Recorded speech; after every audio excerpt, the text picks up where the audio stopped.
Good evening, councillors, and welcome to this meeting of the Planning Committee, which is being undertaken virtually in accordance with the enacted government regulations during the current coronavirus pandemic.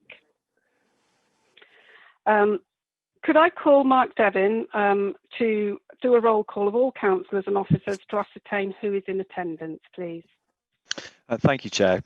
Can I ask officers to please state you're present when I call your name? Sorry, members call you when I call your name, please. Councillor Williams. Present. Thank you. Councillor Bialeg. Present. Thank you. Councillor Branston. Present. Oh, thank you. Councillor Fole. Present. Thank you. Councillor Gassane. Present. Thank you. Councillor Hannaford, I don't believe is here yet. Councillor Harvey. Present. Thank you. Councillor Mrs. Henson. Yes, I'm here. Thank you. Councillor Morse. Present. Thank you. Councillor Sparks. Present. Oh, thank you. Councillor Sutton. Present. Thank you. Councillor Wright.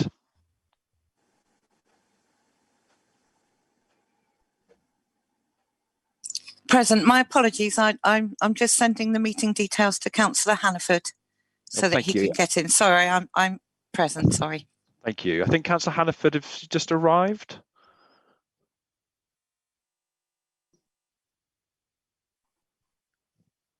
So, are you there, Councillor Hannaford?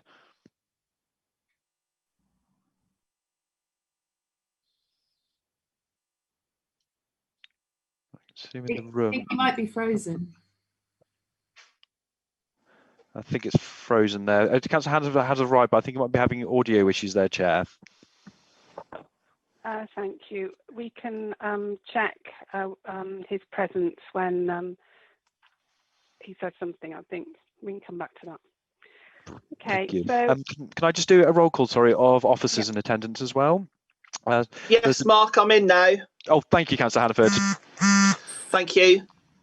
Director of City Development, Housing and Supporting People, Bindu Arjun. Present. Thank you. The Project Officer of City Development, oh no, sorry, Jean Marshall's not here. Principal Project Manager of Development, Mike Higgins. Oh, yeah, here. Thank you. And Principal Project Manager, Deborah Crowther. Present. Thank you. And we have in also Chair myself and Howard Bassett as Democratic Services Officers, and I confirm we are quorate to proceed. thank you, Mark. The next item of business are the minutes of the planning meetings held on the 7th and 17th of September. Are members happy to approve these minutes as a correct record of the proceedings? We're going to do this by a show of hands, so either press the blue hand or put your hand up in the screen, please.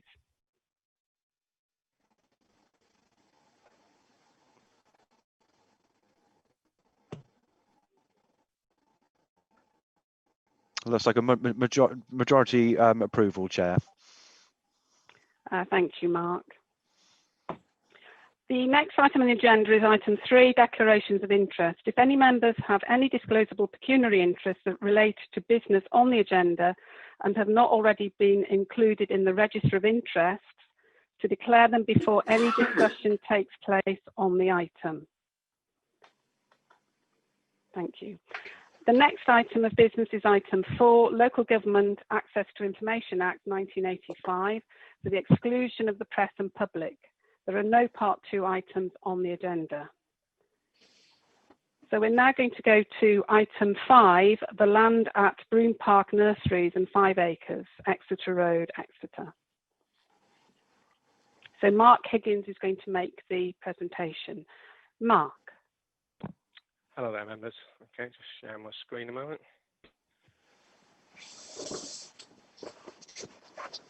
Apologies, it's Mike Higgins, not Mark. Apologies, Mike. That's all right. Is that screen sharing now? Can everyone see that? Not yet. No. No.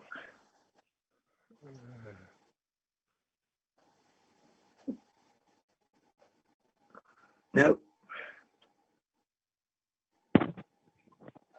Yeah, Is that I see that now. Yes, that's Yep. fine. Yeah, got that now. Lovely. Right. Yeah. So this application is a proposal, it's a full application for the demolition of the existing buildings on the site and redevelopment with 61 dwellings, including affordable housing, open space, landscaping, car parking, cycle parking, drainage, and roads, etc. So the first slide is the site plan. So you can see the site edged in red. So this is Exeter Road, running along the site frontage. This is the University cricket pitch over here. And this is the Burrington's developments that's under construction or nearly finished, basically here. Next slide is an aerial photograph, same thing. So again, this is the site here. This is the Burrington's development I mentioned. There's the university playing fields, and this is the golf driving range. A couple of slides of pictures of the site. So that's a picture taken from Exeter Road looking along the site frontage. This is the existing access into Broome Park. That's a picture taken head on looking into that access. So you can see the dwelling of Broome Park there, some other associated outbuildings here, and sitting behind this tree is the bed and breakfast accommodation that goes part of Broome Park. And the final photograph is a slide of the existing access that goes into the site, which currently serves the driving range.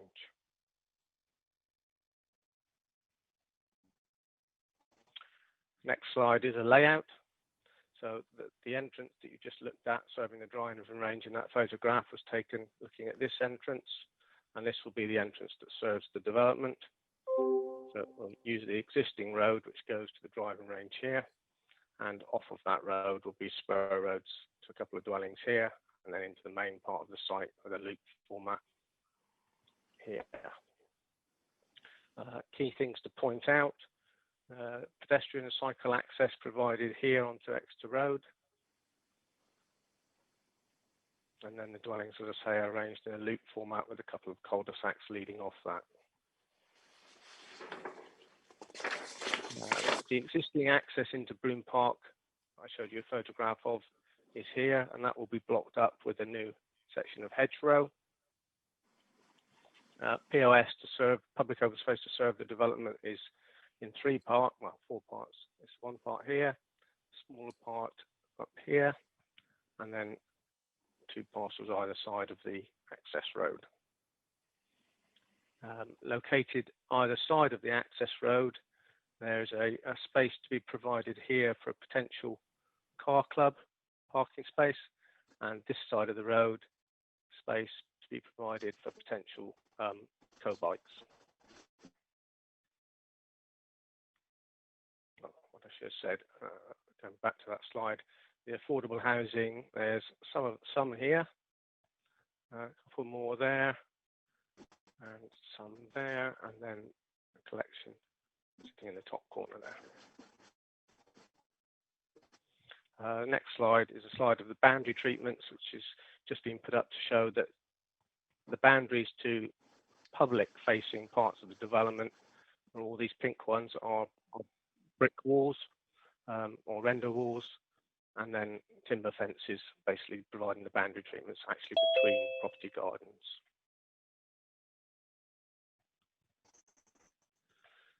Next slide shows the parking strategy, which shows that the majority of the properties have on-plot parking with just a small section of off-plot parking in the form of a parking, sort of small parking court there. And then there's just a couple of street scenes for you. So the top one is basically a street scene looking at what you would see from Exeter Road if you looked over the hedgerow. The second one is taken looking along this axis. So it's looking from here towards the properties facing the bound or backing onto the boundary with the university playing fields. The top one on this slide is taken looking along this axis. So it's looking from here towards those properties that will be along the boundary with the driving range. And then the final street scene is taken along this axis, looking eastwards towards these properties along here. So that's the presentation. In terms of representations, there have been 61 objections and 4 letters of support, which are reported and summarised in the main officer report. Key issues are also identified in there and all addressed, being the principle of development and the council's position regarding its 5-year housing supply. We're still not able to demonstrate one. Affordable housing, access issues, design and layout, heritage assets, trees and biodiversity, flood risk and surface water management, sustainable construction, energy conservation, and the economic benefits still in section 106. There have been 2 late letters received over the weekend, and hence since the agenda was finalised. The first is a further letter from the golf driving range from the golf club, which I will summarise for members now. It raises a comment about a section in the report which refers to the setting out of the driving range building as being hearsay and misleading, that shouldn't have been included in the report, as it is considered irrelevant in terms of the issue of golf balls leaving the site. Sorry. It talks about the changing circumstances of what will be along the boundary with the golf driving range, and hence needing protection from sort of the current dwelling, bed and breakfast accommodation and outbuildings to the new residential properties, of which there are 12 along that boundary. And then the other late letter, which I think has been circulated to members directly, but I've also summarised that for you briefly. It talks about committee representation procedures and speaking arrangements, the council's failure to address the 5-year housing supply issue, the current policy vacuum in respect of local plan being out of date, policies out of date in the context of the 5-year housing supply. Talks about the previous appeal decision on adjoining sites and whether or not that should be setting any form of precedent, and the officer's approach to the consideration of the current application. Raises comments about design and layout, efficient use of land, and states that if the application is going to be approved, it should be 100% affordable, and urges members to exercise to ensure that the interests of the electorate are properly represented in the decision-making process. So that summarises the 2 late letters. In conclusion, the report identifies that the council is still unable to demonstrate a 5-year housing supply. This is a sustainable site considered to have limited visual impact that can provide new housing, both open market and affordable.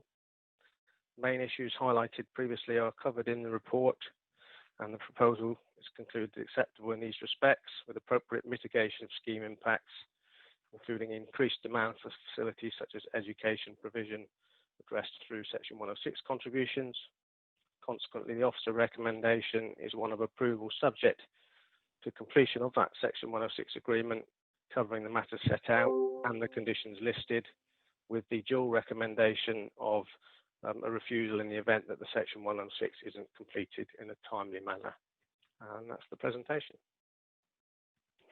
Thank you, Mike. Do any of the planning committee members have any questions of clarification? If you would put your hand up or use the blue hand, please. Okay, Councillor Mrs. Henson, Chair. Thank you. You'll have to unmute Mrs. Henson. Thank you, Chairman. Just a little surprise looking at, and I'm hoping Mike can enlighten me, looking at the plans themselves to find that the open space for children is running parallel with the main road. Now, if you're affordable housing, which is right at the back and some to the right, you would have to come from the back with young children, or if you young children will get to an open space, whatever the case may be. But when you have older ones playing around with kick a ball, and that's so near the front of on the highway, the Exeter Road, I'm just a little concerned that it's too near a main road, perhaps more to the middle, more to the back. I would just ask Mike if that was mooted, or is that feasible? Thank you, Chairman. Thank you, Well, Councillor Fenton. To answer that question, then when obviously there are two sections of open space on the site frontage, there's two parcels, both of which will have boundary treatments to Exeter Road themselves that will provide that break and stop children using the open space from running out directly into the road.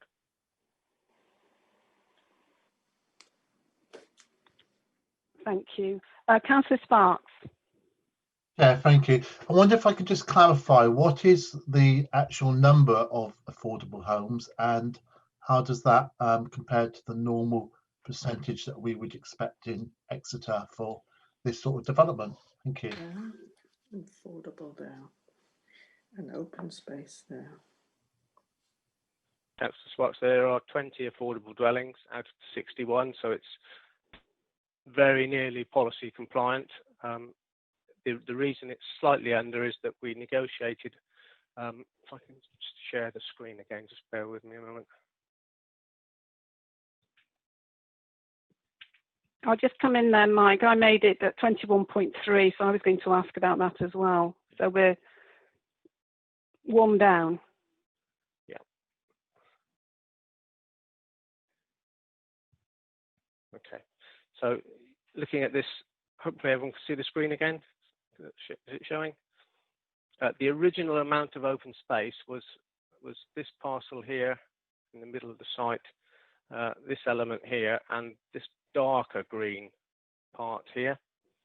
What we were trying to achieve is a more usable open space that also created a greater impression of greenery along the site frontage, given the concerns about the sense of loss of openness along that road. So bearing in mind that the developments next door have open space in this location, we thought it would be beneficial to have a greater amount of open space here that would be more usable. And that's where the 3 dwellings that when the scheme was at 64 dwellings before it got reduced to 61, 3 dwellings were lost from there. And essentially it's a question in terms of officers having considered the application, that balance between getting that extra open space and the usability of it, accounting for the fact that we're one under. Okay, thank you. Councillor Morse. No, oh, sorry, I thought you put your hand up. Mark, are there any other clarifications? No other hands are raised, Chair. Okay, I have some myself on page 62 in section 11. I think there's a typo which says unsure, and it should be ensure. Can you see that in point 11?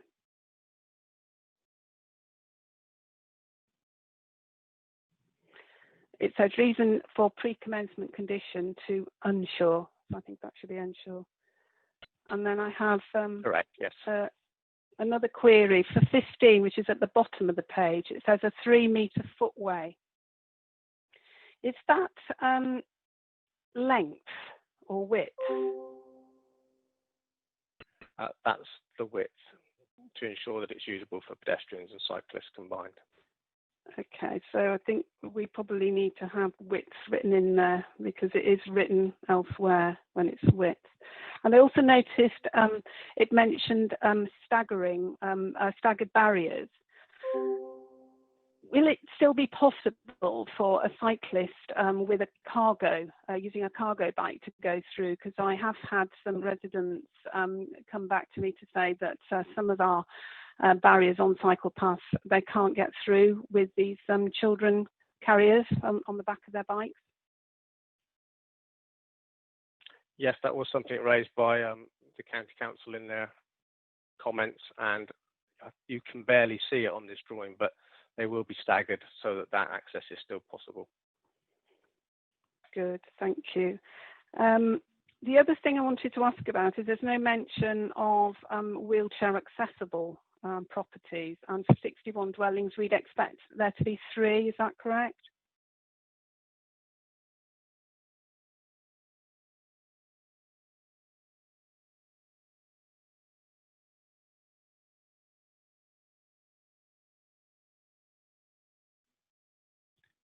You would expect that in terms of the affordable units, yes. And I'm sure, I can't remember off the top of my head now which ones it are, but certainly I think it's 2 of the bottom flats in the apartments in the top corner, and I think there is 1 other as well, but we can pick that matter up. So it's not 5% of the whole then, it's only 5% of the affordable, so there's no requirement for the non-affordable to have any wheelchair accessible homes? Did you say no, sorry? Not routinely, no.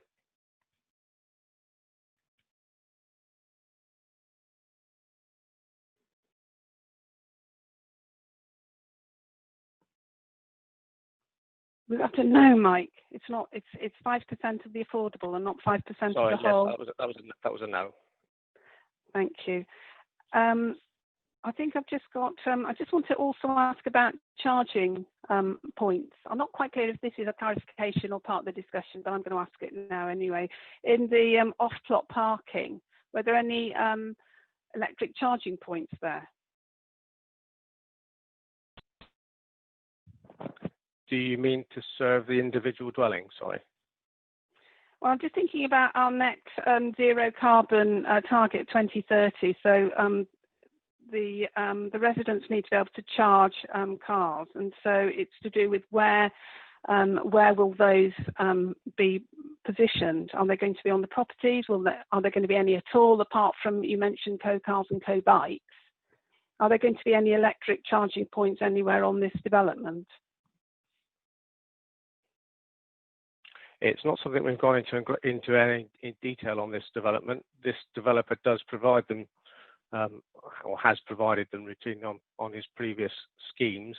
If members felt that was important, we could add a further condition to require details of the electric car charging points to serve individual properties. I think perhaps that might be a good item to have during the discussion. And the only other query I've got is in terms of the mix of housing in the accessible part. How is that decided? Is that are we actually meeting a very well-defined need?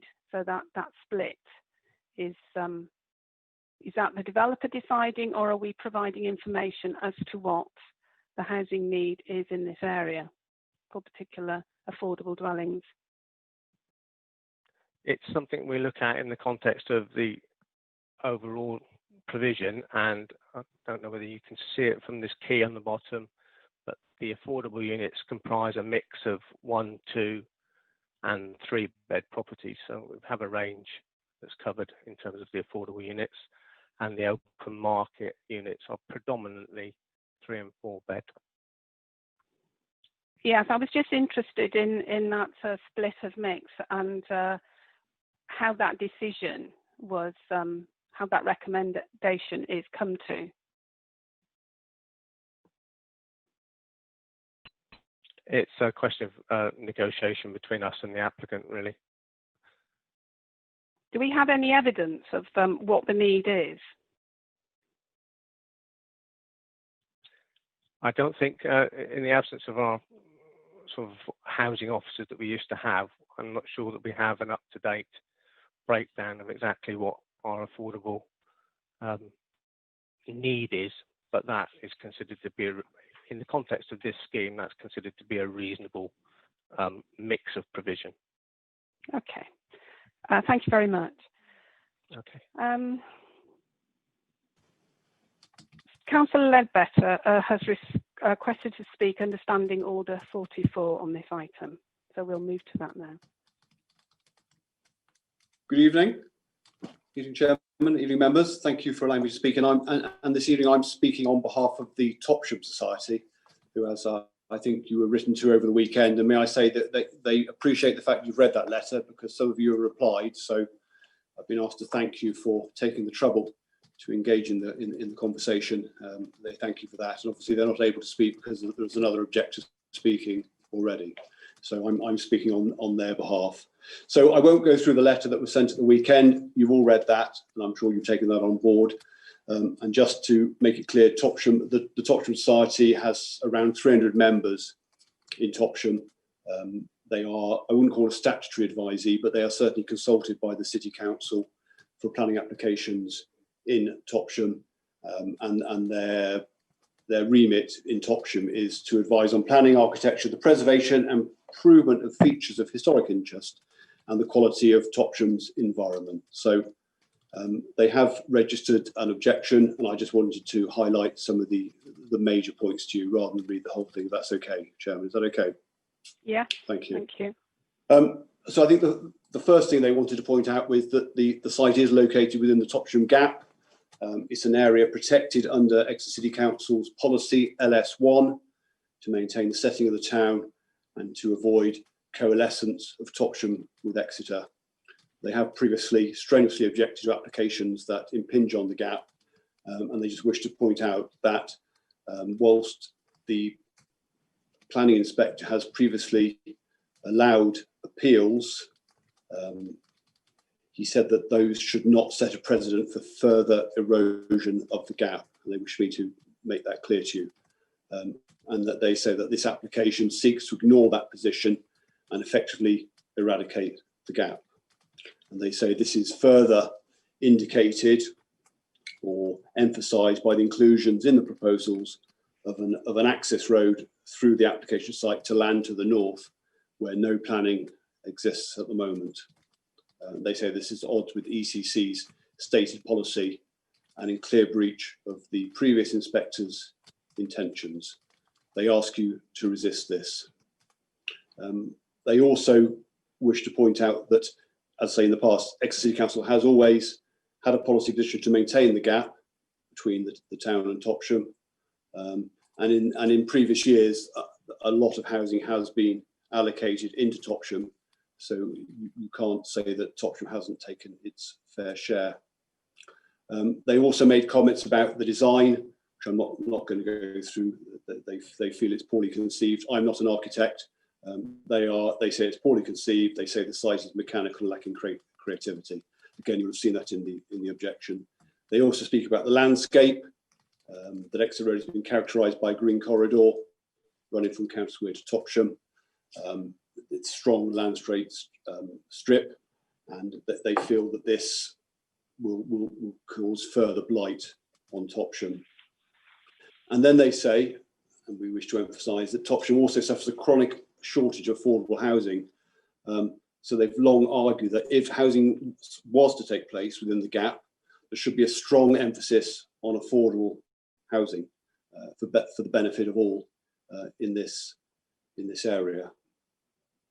So the recommendation is the Topsham Society urges Exeter City Council members to maintain its established and justified policy position and refuse this application for the above reason.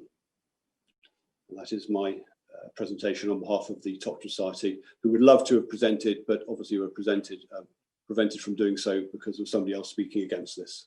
Thank you. Thank you, Councillor Ledbetter, and thank you for taking the opportunity to represent Topsham Society. I must say that when I read the email over the weekend, I was rather alarmed that they were under the impression that there was no public speaking allowed at planning committee now that we're doing things virtually, and this couldn't be further from the truth. We do absolutely everything we can to ensure that the public's voice can be heard. As we will see now, we've got members of the public speaking on the application. So I'm going to ask Will Gannon, who's speaking against the application, to speak. Will, you've got 3 minutes to speak, unlike Councillor Ledbetter, he had as long as he wanted. So we'll advise you when your 3 minutes are up. They will start when you start speaking. So take a deep breath and off you go.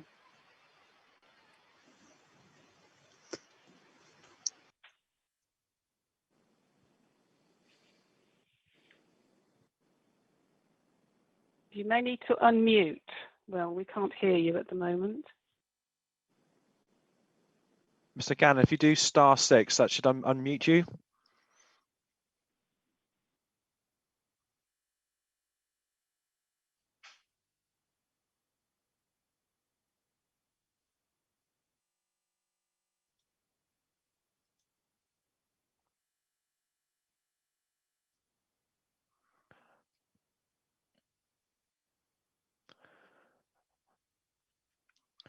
Mr. Gannon, if you try *6 on your handset, that should unmute the phone.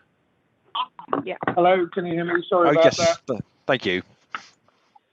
Okay, so good evening, everyone. I'm Will Gannon. I'm chairman of Exeter Golf and Country Club.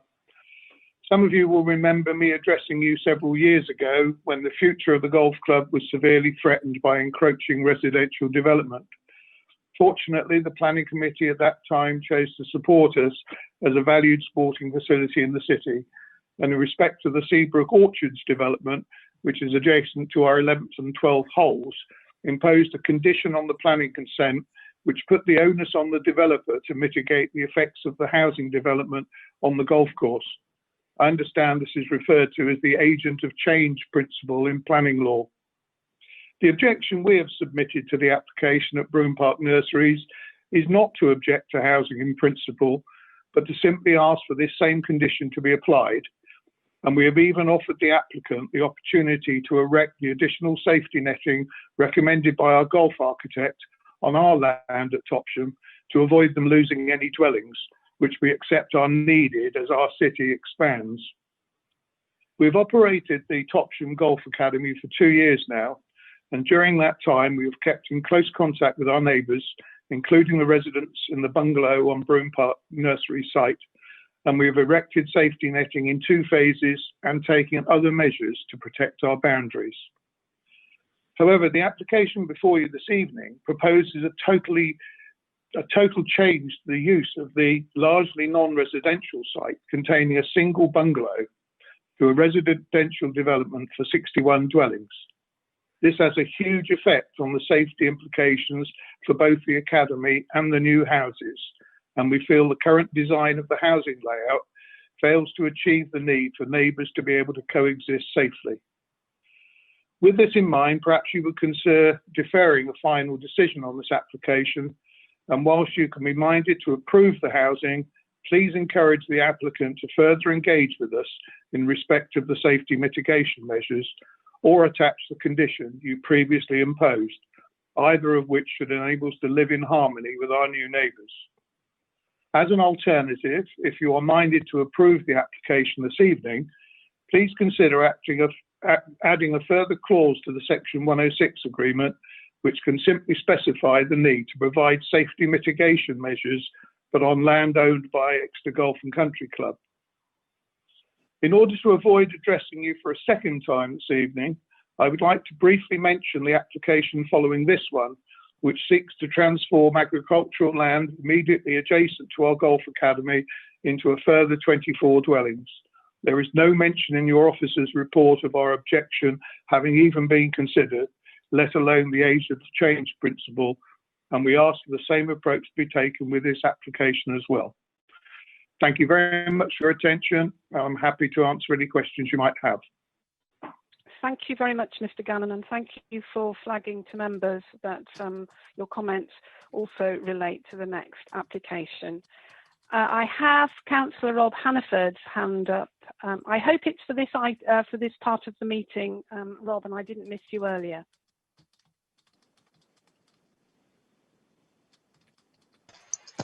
Thank you, Chair. Can you hear me? Yes. Yeah, mine's a point of clarification, really, on the representation that we've had from the Topsham Society. I note that they have put in their representation that if the site is actually developed, that it should be 100% affordable housing.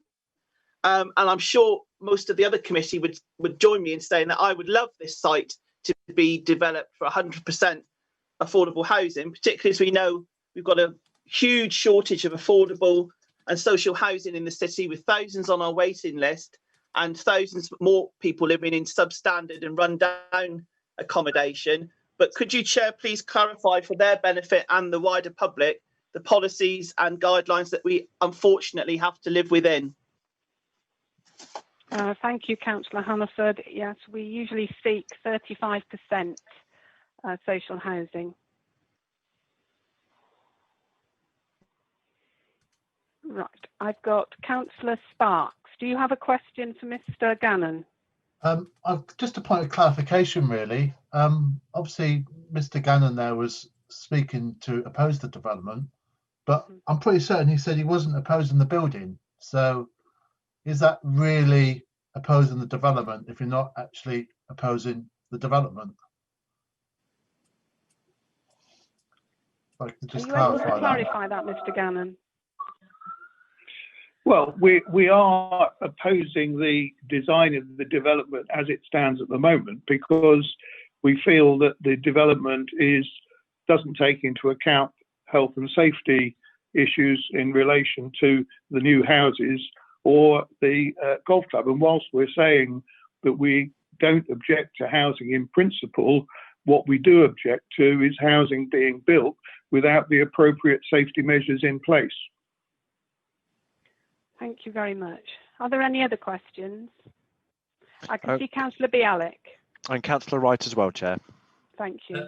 Thank you. A question for Will Gannon. Will, what conversations have you had with the developer? Because what you've just said sounds very reasonable, and surely they would have wanted to work with you. So what conversations have you had with them, and how far have you got with them with regard to the observations that you have made?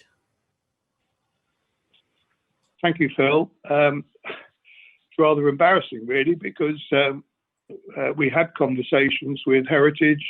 They actually said that they were going to incorporate this safety netting on our land and enclose it as part of their application. And about a week ago, we found out that this application was going forward, and there was absolutely no sign of this anywhere. And we are deeply distressed that we've bent over backwards to try and help the applicant, and I think they just seem to be trying to get away without proposing these safety measures, which we've been in discussion with them.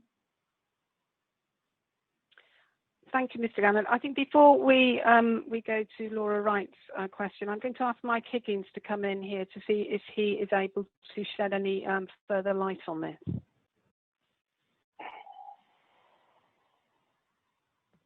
Well, yes, I mean, we're aware that there have been discussions between the applicant and the golf driving range regarding fencing matters, and that's a matter, as far as we're concerned, for them to make, we're aware of that. It's been going on, and we're happy for that to continue. I did, in compiling the report, actually refer that section of the report that addresses that issue to the council's planning solicitor, along with the representation originally made by the golf club and the response from the developer, to make sure that she was happy with the way I've addressed that in the report. And she was. So I don't know whether that helps members. Thank you. I've got Councillor Wright. I think we'll come back to that point in the discussion. Councillor Wright. Thank you, Chair. I'm not sure if I'm allowed to do this. Am I allowed to ask a question of Councillor Ledbetter with regard to his presentation? Well, what I'm going to do, Councillor Wright, is we'll stick with Mr. Gannon first, and then we'll come back and see if Councillor Ledbetter is willing to take a question, if that's okay. Thank you. Councillor Sparks. Thank you, Chair. I'd just like to express a concern here. Obviously, if the Golf and Country Club are already talking to the developers, it would seem to me that actually their objection is not really an objection. It seems to be part of a strategy. They're talking about getting fences, etc., paid for by the developer. They're in private conversations with them, and then they're standing up here making representations saying that they're opposing it, but they don't seem to be opposing it. And this seems slightly out of order, if you ask me. And I wonder if we could look at this. Thank you. Thank you, Councillor Sparks. Councillor Wright. Thank you, Chair. Just a couple of questions, please, to sort of clarify if Councillor Ledbetter can answer them. So with regard to the letter from the Topsham Society, which you have said represents 300 members, could you tell me if any of those 300 members are also people that any one of the 61 who have also sent objections in separately?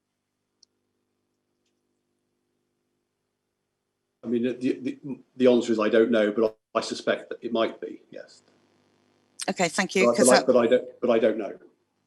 Okay, so we could technically be looking at 361 objections or 61 objections. So thank you for clarifying that you don't know. Could I also ask a question? Chair, am I allowed a second question to Councillor Ledbetter? I'll do my best to answer. Thank you. The objection to closing the Topsham gap, I do understand all the history of that. But I'm slightly confused, I think, that there seems to be an objection to the development for housing because of it closing the Topsham gap. But if it were social housing, the objection wouldn't be there. Did I pick that up the right way? So I can't really talk for the society. I think they're saying if it has to be developed, make it social housing and affordable housing for local residents, if it has to go ahead. Okay, thank you. Thank you, Chair.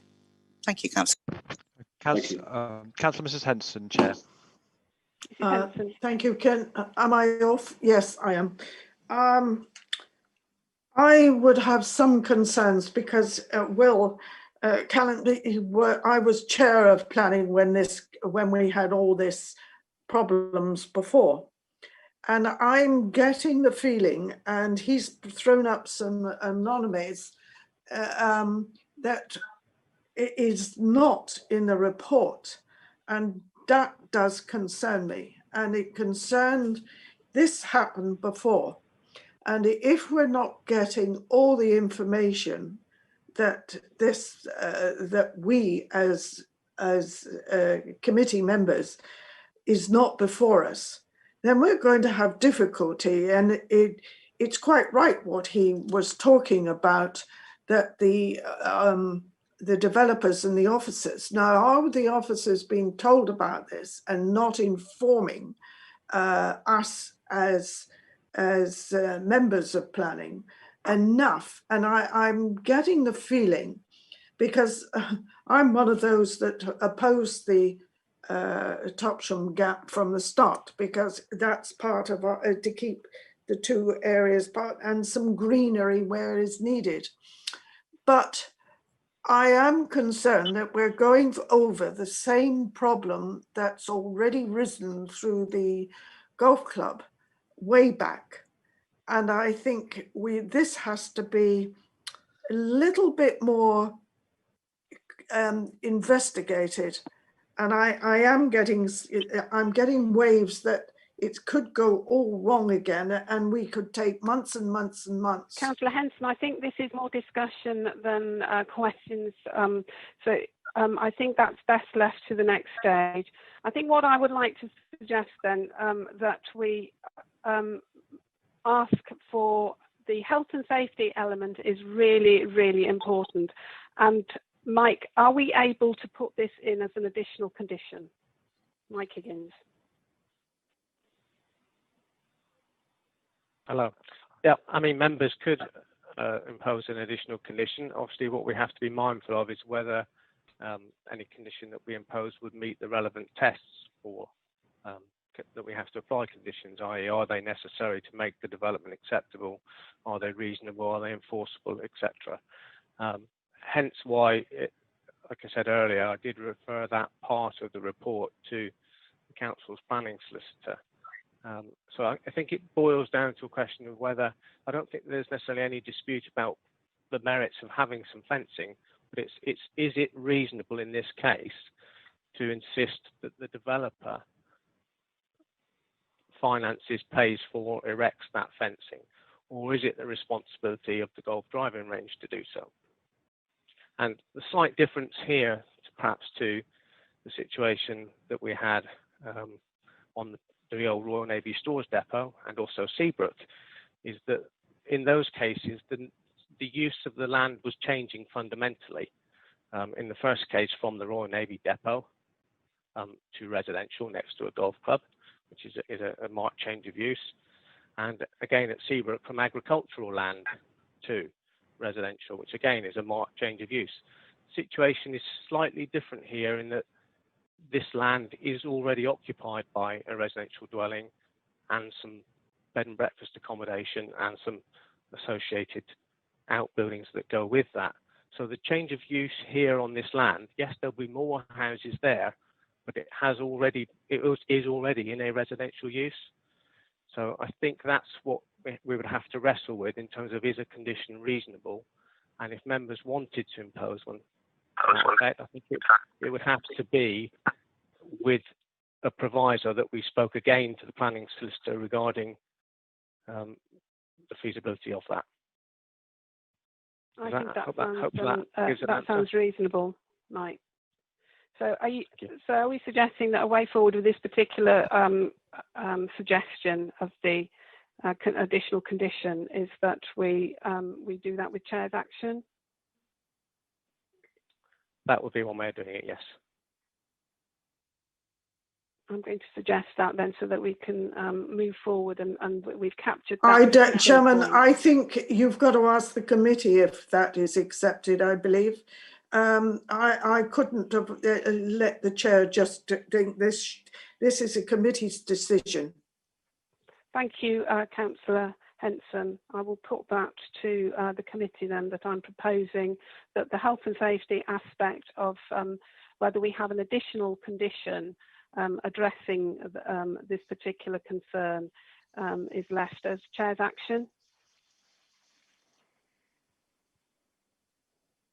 So Chair, are we in the debate yet, or do we have another speaker yet? No, we have another speaker, but I just want to capture this particular element of this application. I think we probably have to go to the debate, listen to the speaker before we make any. Yes, I think so too. Okay, thank you for your suggestions. We will then go on to the next speaker. I've got David Lovell, who's speaking in support of the application.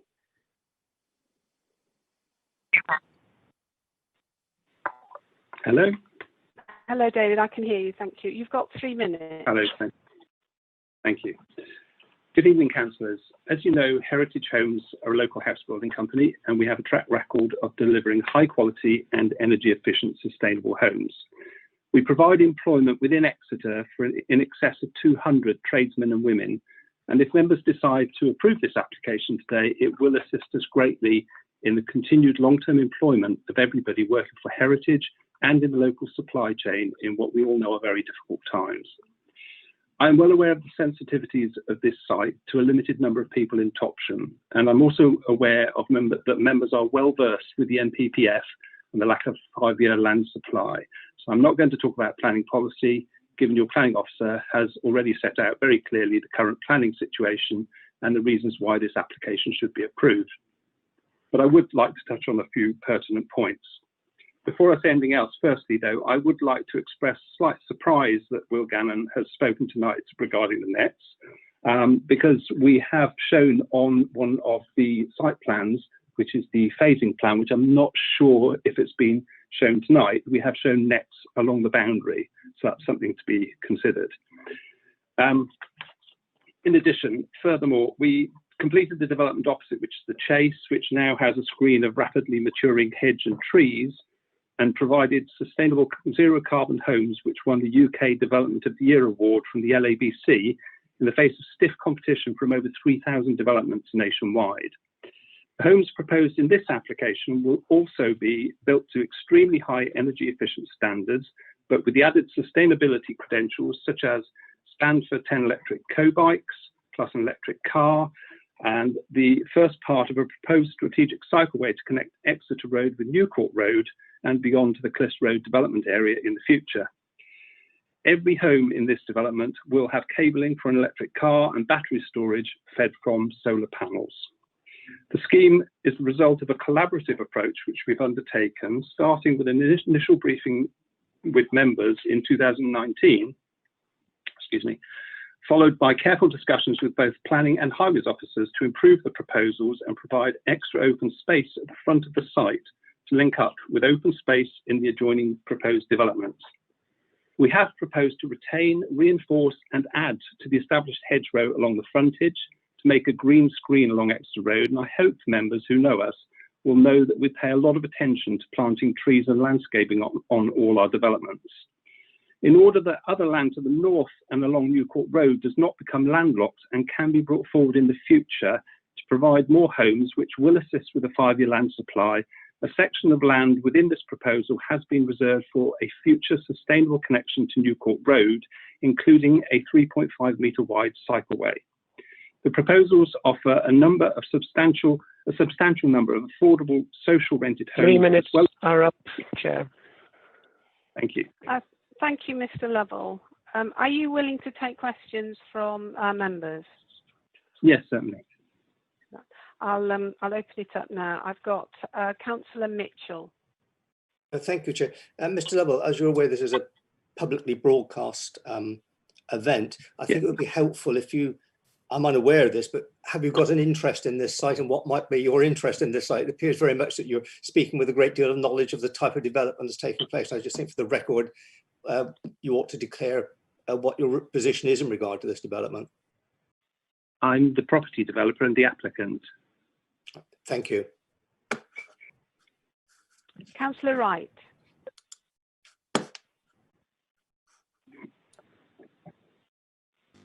Thank you, Chair. Yes, I've got a question. I think it may have been you were starting to talk on it, but the affordable housing aspect of this development, would that be for people to buy on a shared equity scheme, or would it be sort of open market for housing societies themselves to buy? How would you operate, please, your affordable housing? The majority of the affordable homes are for social rent, and so those would be obviously provided to a housing association who would obviously rent them out to people on the council's list. There are a limited number of shared equity homes which we have provided previously on a scheme which enables young first-time buyers to get on the housing ladder, and they're able to buy them as 80% of the market price, subject to a price cap.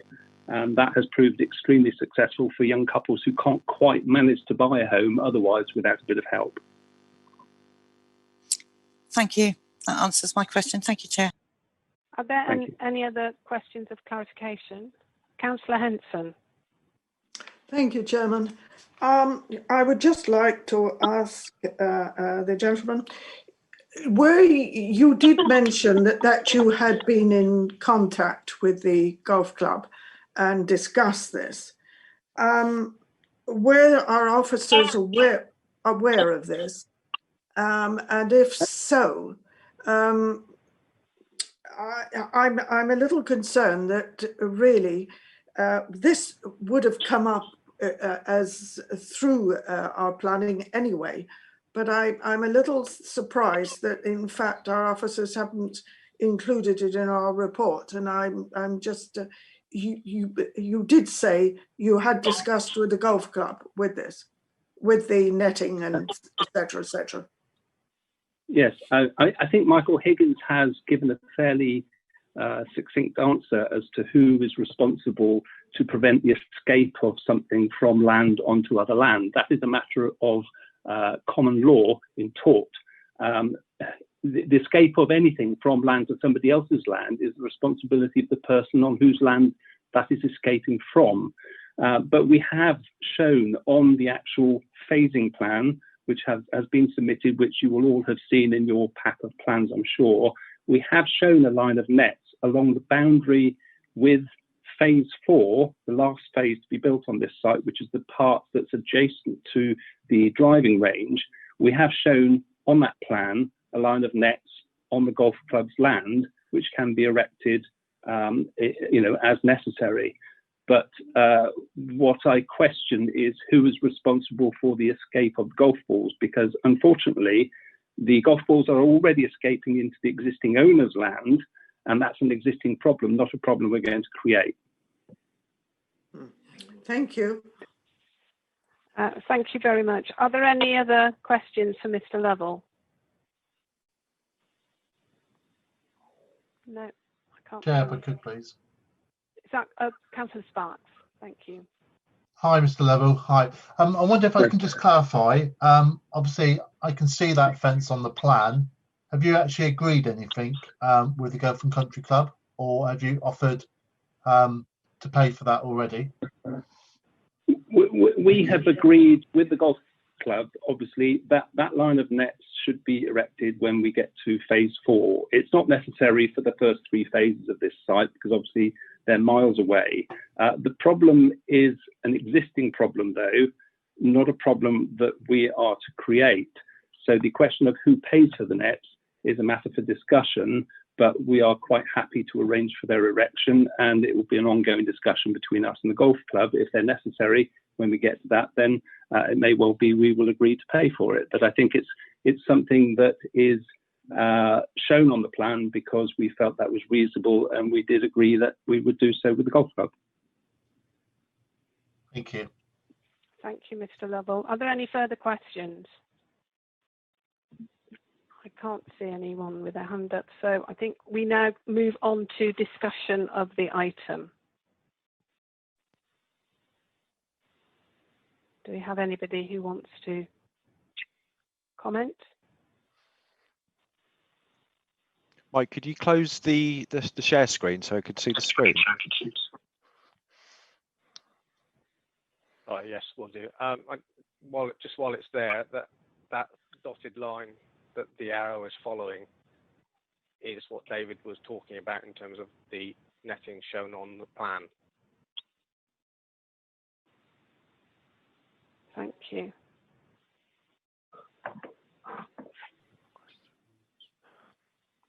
Councillor Barlick, Chair. Yes, thank you, Chair. I think I've made sense of all of that, and I understand what the applicant has said to us, and indeed Mike Higgins has also said to us.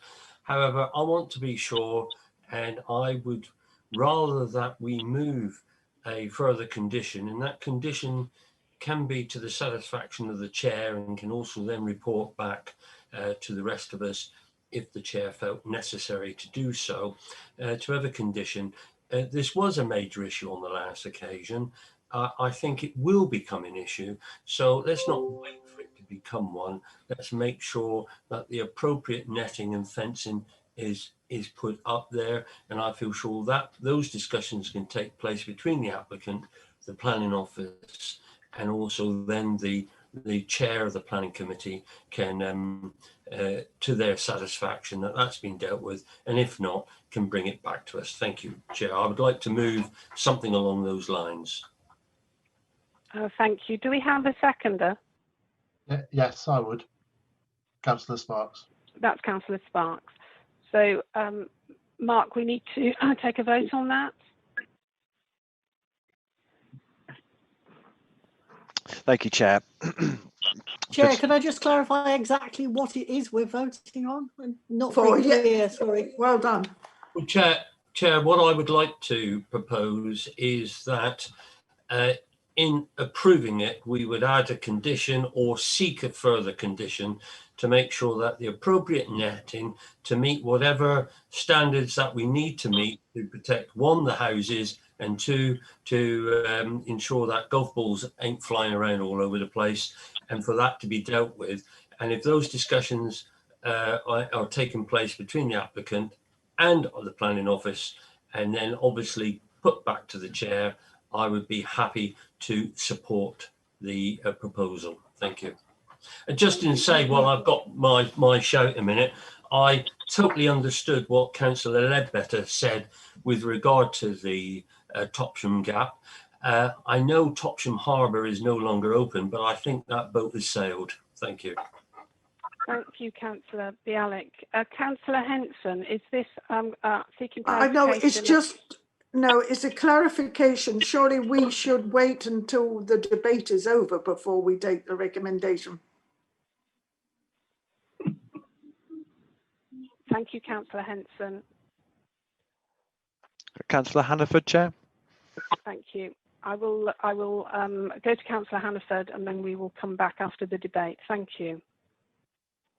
Thank you. So just to clarify, Chair, we are in the debate. I note from the report, firstly, that there's an indication that there's no secondary school capacity in the area, and although there's obviously a reference there to educational contributions, nevertheless that does take time. So it's really a question to know how the actual completion homes will work in tandem with those contributions to make sure there's no problems, but also partly from the representations made from the Topsham Society and other parts of the report, there are elements there that relate to local facilities in the most general sense, in terms of dentists, opticians, schools and vets.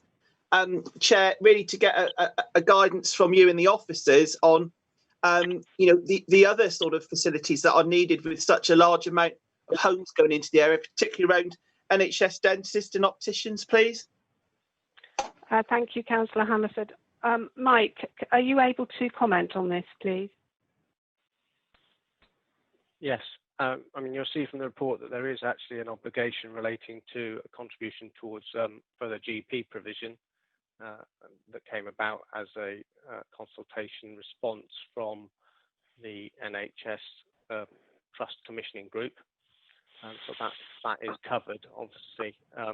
What we don't have is any policy enabling us to take contributions for dentistry, vets, and the other matters, but that GP contribution is included in the 106. Thank you. Are there any other points for discussion? I can't see any hands up. No other hands are up, Chair. Thank you. So what I'm going to do before we go on to vote on the recommendation for approval or otherwise of this application, I'm going to go to the amendment of the with putting in the additional condition first. So we'll do that first. So it was Councillor Bialik's proposal, seconded by Councillor Sparks. So that's just adding a further condition with for the health and safety aspect of erecting netting. Thank you, Chair. Could the councillors state for the amendment for the further condition, if you could state if you're for, against, or abstaining when I call your name, please. Councillor Bialik. For. Thank you. Councillor Branston.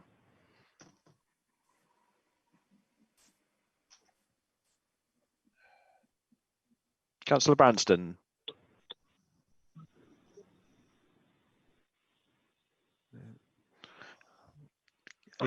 Councillor Branston, you're on mute.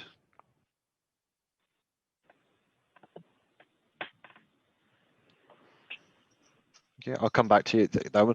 Councillor Fole. For. Thank you. Councillor Gassane. For. Thank you. Councillor Hannaford. For. Thank you. Councillor Harvey. For. Thank you. Councillor Mrs. Henson. For. Thank you. Councillor Mitchell. For. Thank you. Councillor Morse. For. Thank you. Councillor Sparks. For. Thank you. Councillor Sutton. For. Thank you. Councillor Wright. For. Thank you. Let's go to Councillor Branston.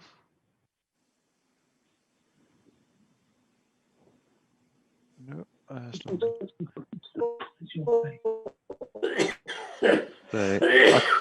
so Councillor Williams. For. So I'm not able to get a response from Councillor Branston, so I'll have to default him to abstention. But there's no Councillor Branston on here. He's not there. Yes, his name is there. Yes, that's we will go with that. Thank you, Mark. He's not there. So that's with 12 votes in favour, with one abstention. Oh, are you there, Councillor Branston? Knock twice if you were there, Richard. I say, well, that has been carried, Chair, with the majority recommendations. Thank you very much. So we're now going to move to the recommendation for the application. So I think that, have you got that on screen? Because it's a two-parter. Is that available? Yeah. Is there? So for this one, we've got a dual recommendation as set out below. You've got that in your paperwork, with B only applying in the event of failure to complete the S106 within the prescribed time frame. Okay, so I can have a proposer and a seconder, Chair. Councillor Sutton, I'm happy to propose it. Thank you. So who was the seconder, sorry?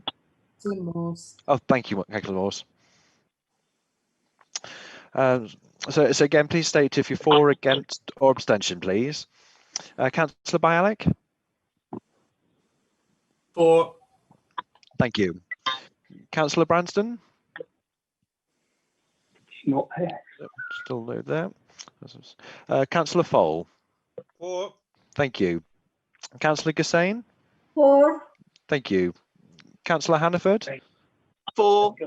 Thank you. Councillor Harvey? For. Thank you. Councillor Henson? For. Thank you. Councillor Mitchell? For. Thank you. Councillor Morse? For. Thank you. Councillor Sparks? Against. Thank you. Sorry, can you say again, please? Against. Against, thank you. Councillor Sutton? For. Thank you. Councillor Wright? For. Thank you. Councillor Williams? For. Thank you very much. 11 to 1. It's approved. 11, 1. Yeah, that's 11 votes in favour, Chair, 1 vote against, and 1 abstention. The recommendations have been carried as amended. Thank you very much. We now move on to item 6. I would ask members to mute their microphones, please, because there's a bit of extraneous noise coming through. So again, we have Mike Higgins doing the presentation. So over to you, Mike. Thank you, Chair. Just share my screen again.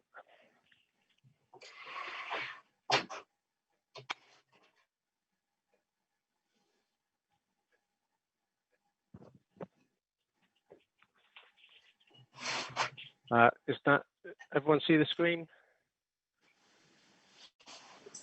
Yeah, yes, that's yes, good. Okay. So this is an application, an outline application for up to 24 dwellings on land off Exeter Road, and the slide there shows the land outlined in red. Just for a bit of context, the site we've just been talking about, the previous application was this land here, so sitting next to the site. This land edged in blue is the Burrington's development, which is pretty much complete now, I think. And again, the driving range sits here. So there's an aerial photograph. So it's an elongated, fairly narrow site with a frontage to Exeter Road of about 39 metres. Photograph there taken of that frontage from Exeter Road. And this is a photograph basically looking at the inside of that hedgerow fronting Exeter Road. Another photograph looking into the site from the existing agricultural entrance. This is a site photograph looking from the Burrington's development at one of the points of what would become the point of access into the new development. And then there's a couple of photographs just looking along that boundary of the site from the existing housing, one in each direction, up and down the site, basically.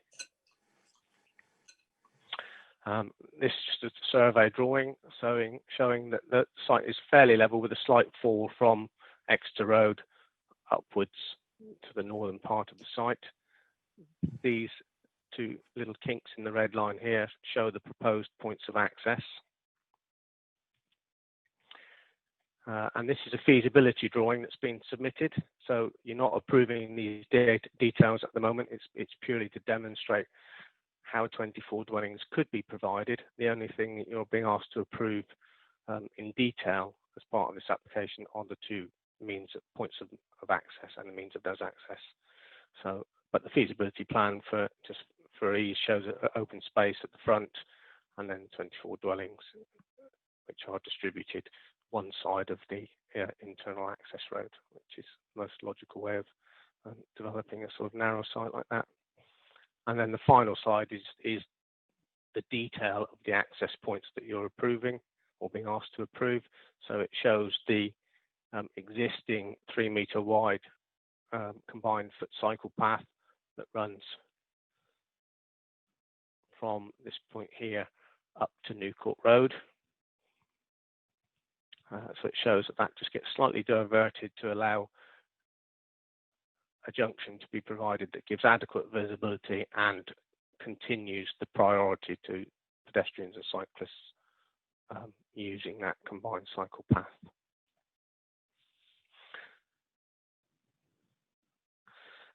In respect of this report, there were 17 objections. I would actually like to correct something that was mentioned by Mr. Gannon in his comments on this application, where he said the golf club representation wasn't referred to or addressed in this report. It is actually listed in one of the bullet points in the representations where they're summarised. The second to last bullet point where it says one of the issues raised in representations is the proximity to the golf practice range and the potential impact of that on residents of the development. So it is referred to in that report. The key issues are very similar to those in respect of the previous application. Again, it's the principal, council's 5-year housing supply, and then design, layout and amenity matters, highway access matters, affordable housing, drainage, heritage assets, and again 106 agreements. It's worth mentioning that in terms of updates, the Topsham Society letter that was discussed in respect of the previous application also references this application, so those comments would apply that late letter would apply equally to this application. So in summary, again, by no coincidence, the recommendation and summary is very similar to the previous item in that we can't demonstrate a 5-year housing supply. It is a very narrow frontage to this site. It is a sustainable location. It does make a contribution to provision of new housing, and the matters in terms of contributions through section 106 are addressed in the report, along with mitigation measures through conditions. Whilst there has been some debate and some from the applicant's agent about the education request, which has been referred to the county in terms of whether it's justified, the recommendation is on the basis, in the absence of anything from the county saying that they changed their mind and don't require the education contribution, that is required. So that forms part of the officer recommendation of approval to be covered through the section 106. So the recommendation is one of approval. Subject to that, the conditions listed And again, the dual part of the recommendation of a refusal if the Section 106 isn't completed satisfactorily within a reasonable time frame. And that's the presentation on that item, Chair. Thank you, Mike. Do any planning committee members have any questions of clarification on this?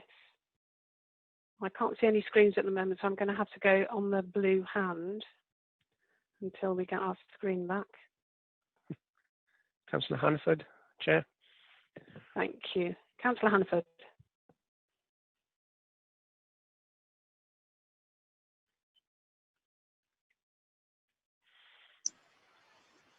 We can't hear you, Councillor Hannaford. You may need to unmute.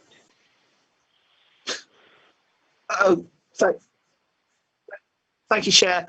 I'd like to get some clarification from you. Oh, I think I am unmuted. Am I? Yes, we lost you a little then.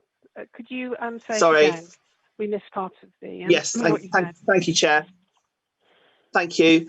I'd just like to get clarification from the officers on what we're actually voting on this evening on this application, because within the body of the report, there are several references to the Section 106 affordable housing contributions being set against the educational contributions. And I'm not sure if it's actually clear in the report. Are we potentially being asked to approve a application this evening that doesn't actually have any on-site affordable housing? Because I think that would certainly influence whether I voted for it or not, or just the scale or number of the affordable units on this site. Thank you, Chair. Before I bring Mike in to answer, there is a section on affordable housing on page 85 of the report. You may have missed that. It does say that, I'll read it out, as submitted, the proposed intention was to provide a policy compliant level of affordable housing, 35%. However, depending upon the outcome of the position in relation to Devon County Council's request for an education contribution, the developer has indicated that this would affect the viability of the scheme in terms of providing the required level of affordable housing provision and the 70-30 split between social rented and intermediate forms of affordable housing. So my take of that was it was sort of like a little warning sign. We might not get the 35%. I'm now going to hand over to Mike for further clarification. Okay. Hopefully I can clarify this. I mean, at one stage there was some debate about whether the applicant would say, if they were going to not contest the education contribution, that they would seek perhaps to reduce the affordable housing offer. But the recommendation as made is that Section 106 would cover policy compliant provision of affordable housing, so the 35% with the required 70-30 split between social rent and intermediate or other forms of affordable housing and the required education contributions. So it's not a question of either or in terms of the recommendation. The way the Section 106 would be drafted, it would be both. Thank you, Chair. That's helpful. Thank you. Thank you. Are there any other points of clarification? Councillor Bialik, Chair. Thank you. Councillor Bialik. Well, I hear what Councillor Hanford said. I've got a little bit confused, and that's understandable lately. Look, with a number of other applications, we're told that they are trying to top slice the sill payments. Now we're telling that, are you saying that they're not trying to top slice any of the sill payments? They want to try to provide it through the 106, which is the way. And this is worrying, because what they're saying to us is, well, you know, here's the money. How do you want it? Social housing or schools? And that's not a dilemma, really, we should be placing ourselves into as the local authority responsible for providing houses. As far as I'm concerned, we need the 35% affordable housing. Thank you, Chair. Thank you, Councillor Bialik.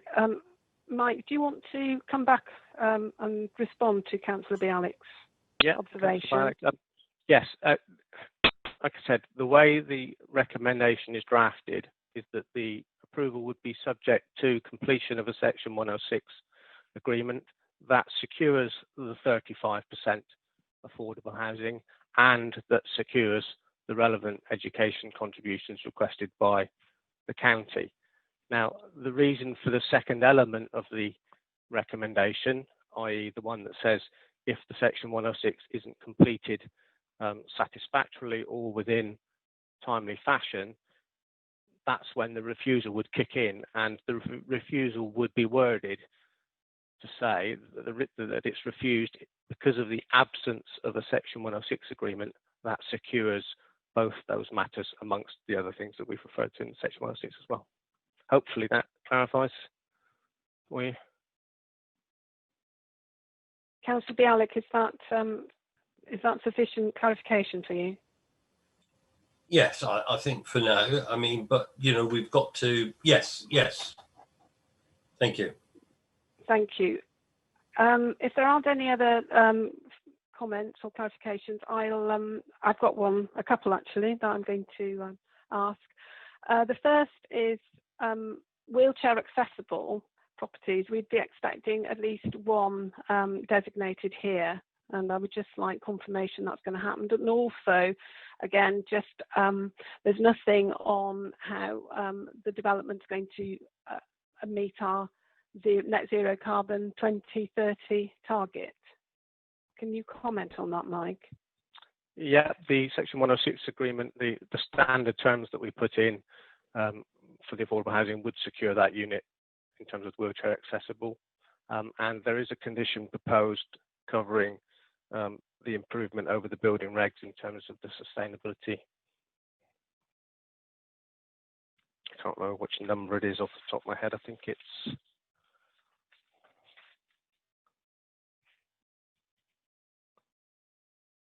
condition 11. Would this come through as reserved matters, though? The detail would, yes. In terms of the detail. So it's at that stage that we would we'd look into that then. Is that right? Yes, correct, yes.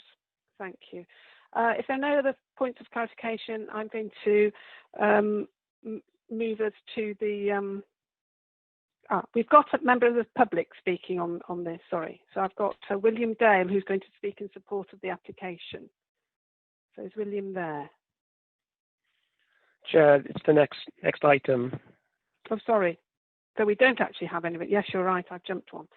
So we can go to the debate on this point. So do we have anyone wishing to kick the debate off?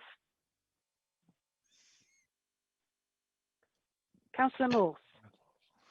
It's a bit similar to the conversation that Councillor Bialik had with the last application, not about the golf club, but about the idea that we always thought there should be a Topsham gap. We always wanted there to be a Topsham gap, and we have fought and protected at appeals several applications concerning the Topsham gap.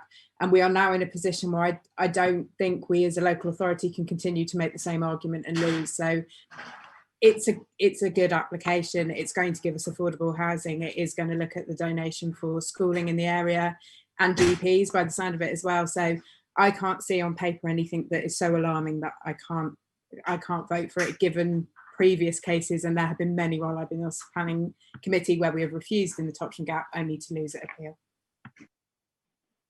Thank you, Councillor Morse, for that reminder of what's happened previously. Anyone else want to contribute to the debate? Oh, I can't see any hands up. Just a quick. No other. I'm not seeing any other hands up, Chair. No. Okay, so I think we are ready to move to the vote on this one, Mark.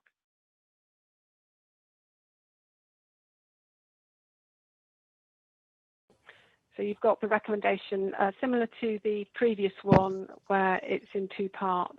So I'm going to ask somebody for a to propose it. Happy to move, Excuse Chair. me. Can I? That's Councillor Hannaford. Can anybody hear me, by the way? Who's speaking? This is Will Gannon again. I do apologise for interrupting. No, but You can't. You can't.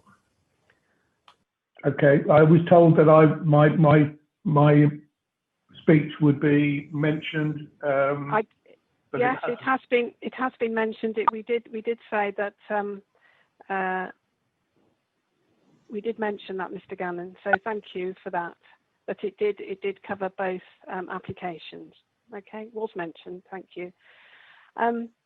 So we've got Councillor Hannaford who's proposing the recommendation. Do we have a seconder? We have two, Councillor Morse and Councillor Harvey. I think I saw Councillor Morse go slightly just before you, Councillor Harvey. Okay, we'll note Councillor Morse then. Thank you. So can we go to the vote, please, Mark? Thank you, Chair. Councillor Bialik, please. 4. Thank you. Councillor Branston.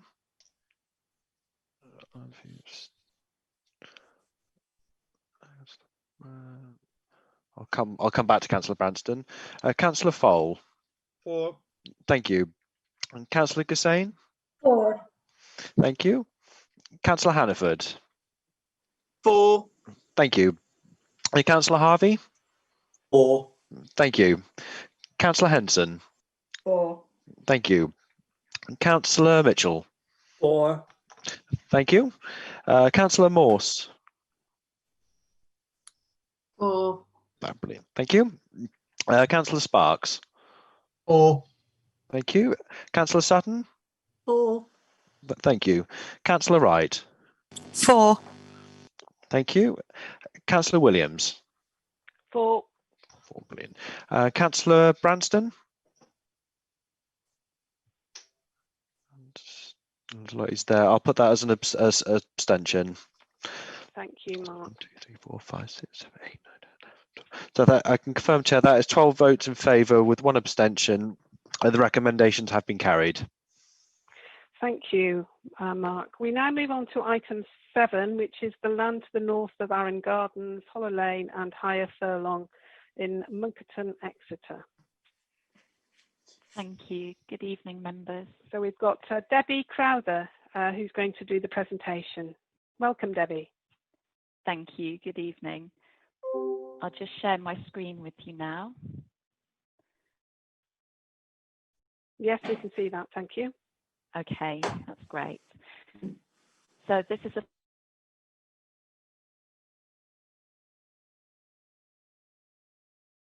the site is land to north of Arran Gardens, Hollow Lane, Munkerton.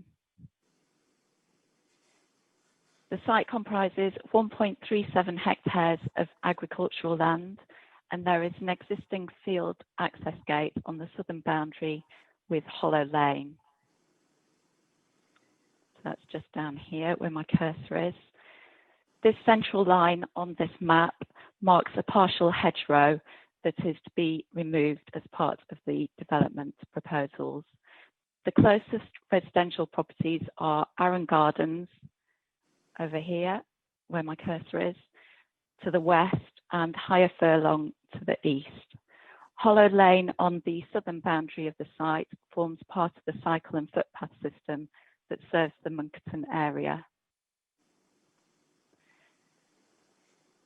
So where my cursor is now is the application site.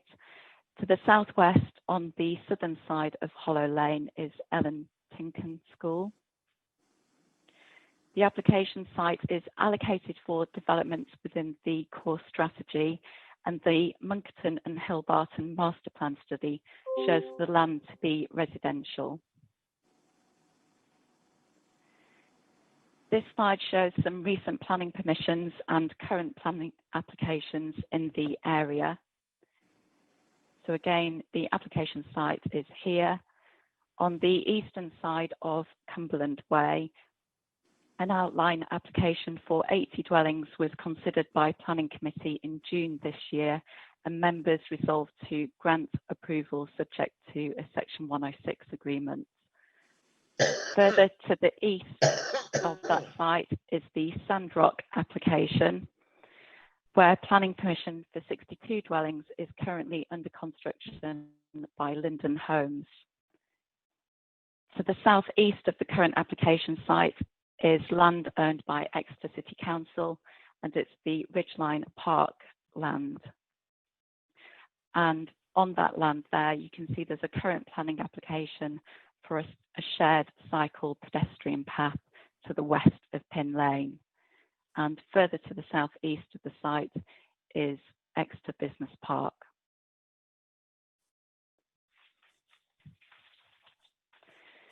So to the northwest of the current application site, planning permission was granted in June 2018 for 250 new dwellings, and that is a Taylor Wimpey development that is currently under construction.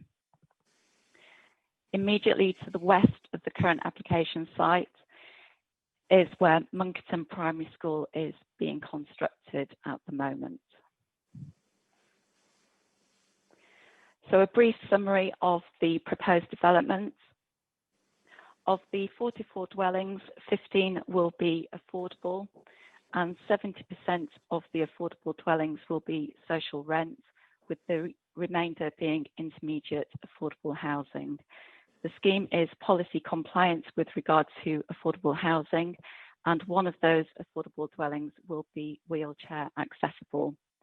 Officers are happy with the housing mix, and of the affordable dwellings, 4 will be 1-bedroom flats, 8 will be 2-bed, there'll be 1 3-bed property and 2 4-bed properties.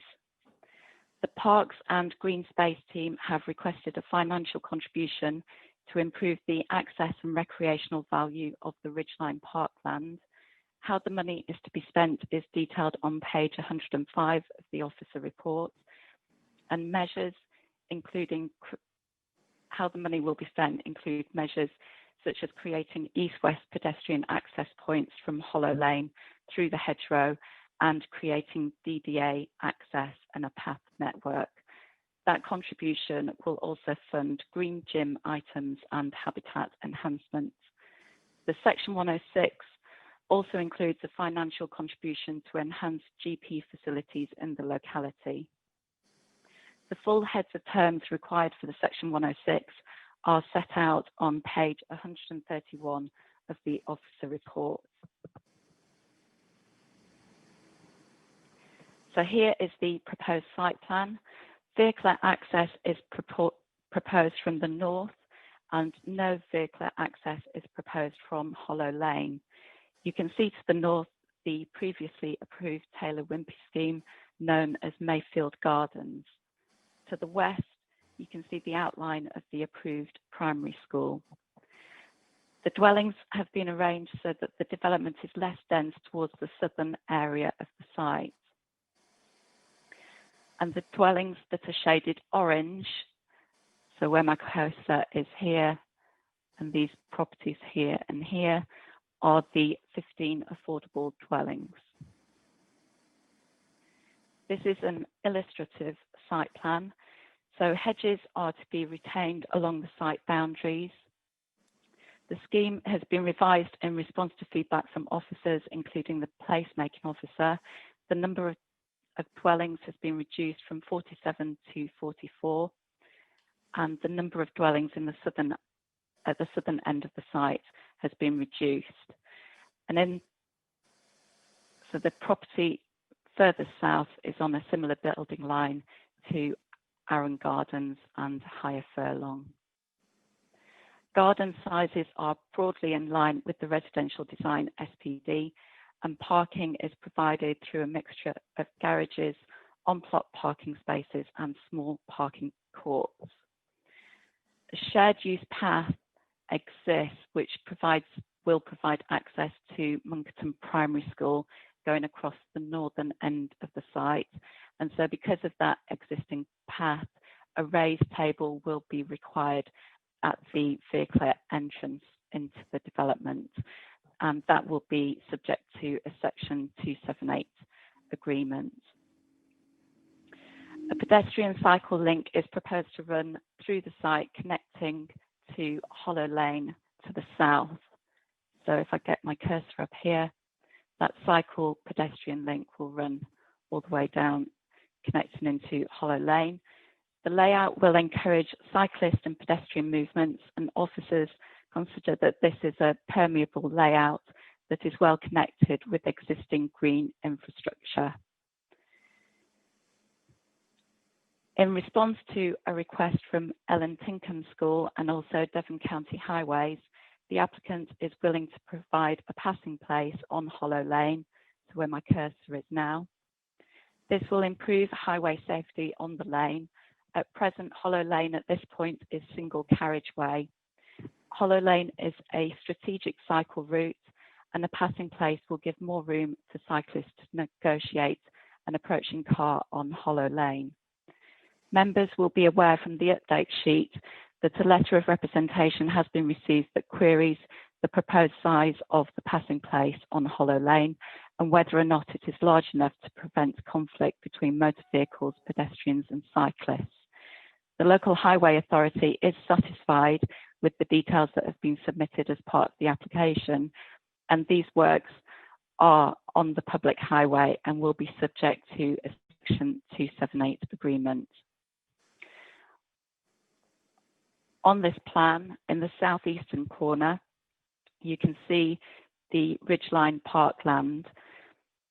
And in terms of pedestrian access to that site, if I bring up my cursor again, there is a pedestrian crossing across Cumberland Way, just round about there, to the east of Higher Furlong.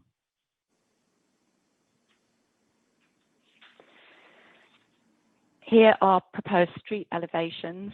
So the top street elevation is looking east, and you can see the buildings of Higher Furlong over here in the top corner. And on the lower street elevation, it's looking west. There have been no technical objections raised by any of these consultees. A summary of the consultation responses can be found on pages 103 to 113 of the report pack. As set out on the update sheet, Devon County Council, as local education authority, has withdrawn their request for contributions towards primary education and early years provision, the reason being the opening of Monkerton Primary School. The wording of the dual recommendation has therefore changed to remove the relevant clauses in the Section 106 agreement. Comments have been provided by Exeter Cycling Campaign, and we have received representations as well, 2 neutral and 2 objections, and a summary of those representations are on pages 113 and 114 of the report. Here are some photographs of the locality. So this is Mayfield Gardens immediately to the northwest, which is currently under construction by Taylor Wimpey. These are the properties opposite the entrance to Monkerton School. And this property is on the approach to the school. This is looking further west into Mayfield Gardens. And this is the school which is currently under construction, and this is viewed from the north. This is looking towards the roundabout on Cumberland Way. And this is where the vehicular access is proposed into the site. So it's currently being used as a temporary car park for the sales office. So at the southern end of the application site, this is Hollow Lane. This is viewed from Cumberland Way, and on the right is the driveway into Higher Furlong. This shows the pedestrian crossing over Cumberland Way to the Ridgeline Parkland. And this is Hollow Lane with the existing field gateway on the right-hand side into the application site. Beyond that gateway is where the passing place is proposed. This is looking east along Hollow Lane with Arran Gardens on the left-hand side and the application site beyond.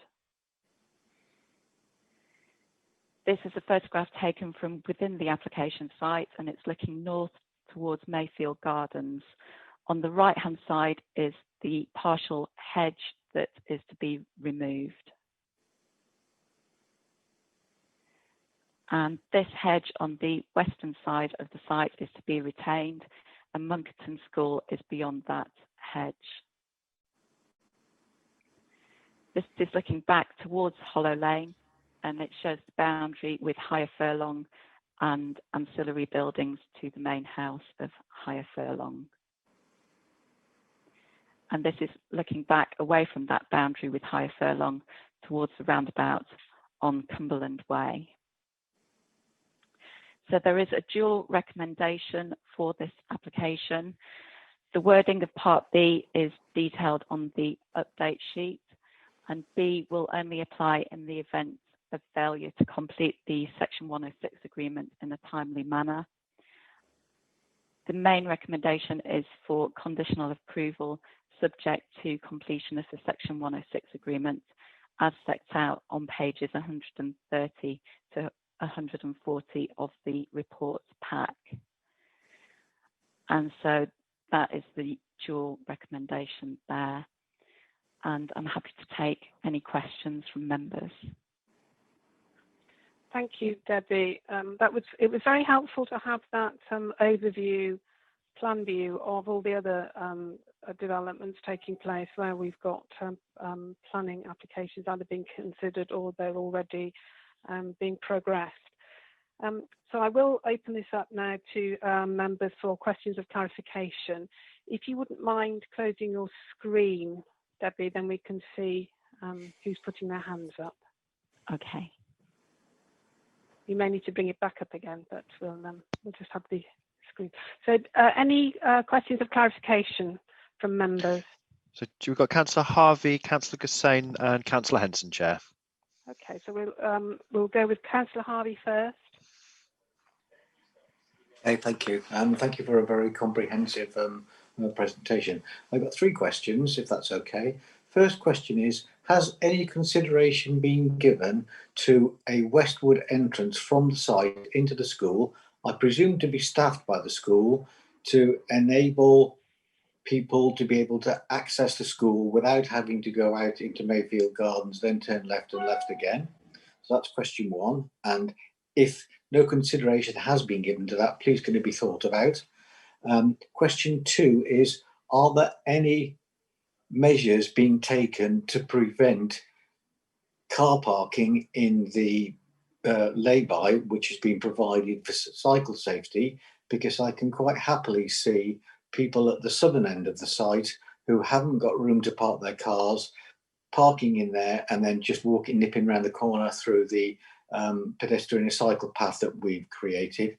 And the third question is, has consideration been given, because I couldn't see from the plan, which may well be the case, that there is adequate access for large vehicles, particularly refuse vehicles, to the very southern edge of the site to avoid vehicles having to reverse back out again.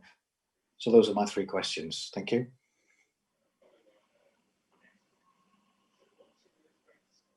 Thank you, Councillor Harvey. Yes, thank you. So, consideration to a westward entrance towards the school. I did discuss that with the County Highways officer because that was an issue raised by Exeter Cycling Campaign.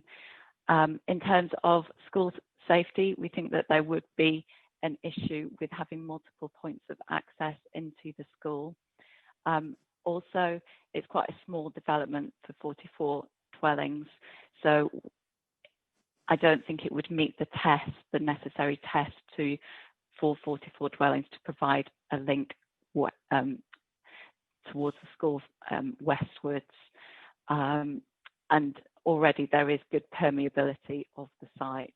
So we felt that the main consideration was that north-south pedestrian cycle link. In terms of preventing car parking in the lay-by, those are works to the highway, so that will be covered by a Section 278 agreement. So that may be a question that you wish to raise with Lloyd Oriel, because he's here in the meeting, so we could put that to the local highway authority to answer, and also with regard to access for large vehicles, because obviously the local highway authority has raised no objection to this design layout. I will go to Lloyd, Debbie, thank you. Lloyd, are you able to answer Councillor Harvey's point? I think he's left, Chair. Has he? He's no longer. Lloyd Oriel. Oh.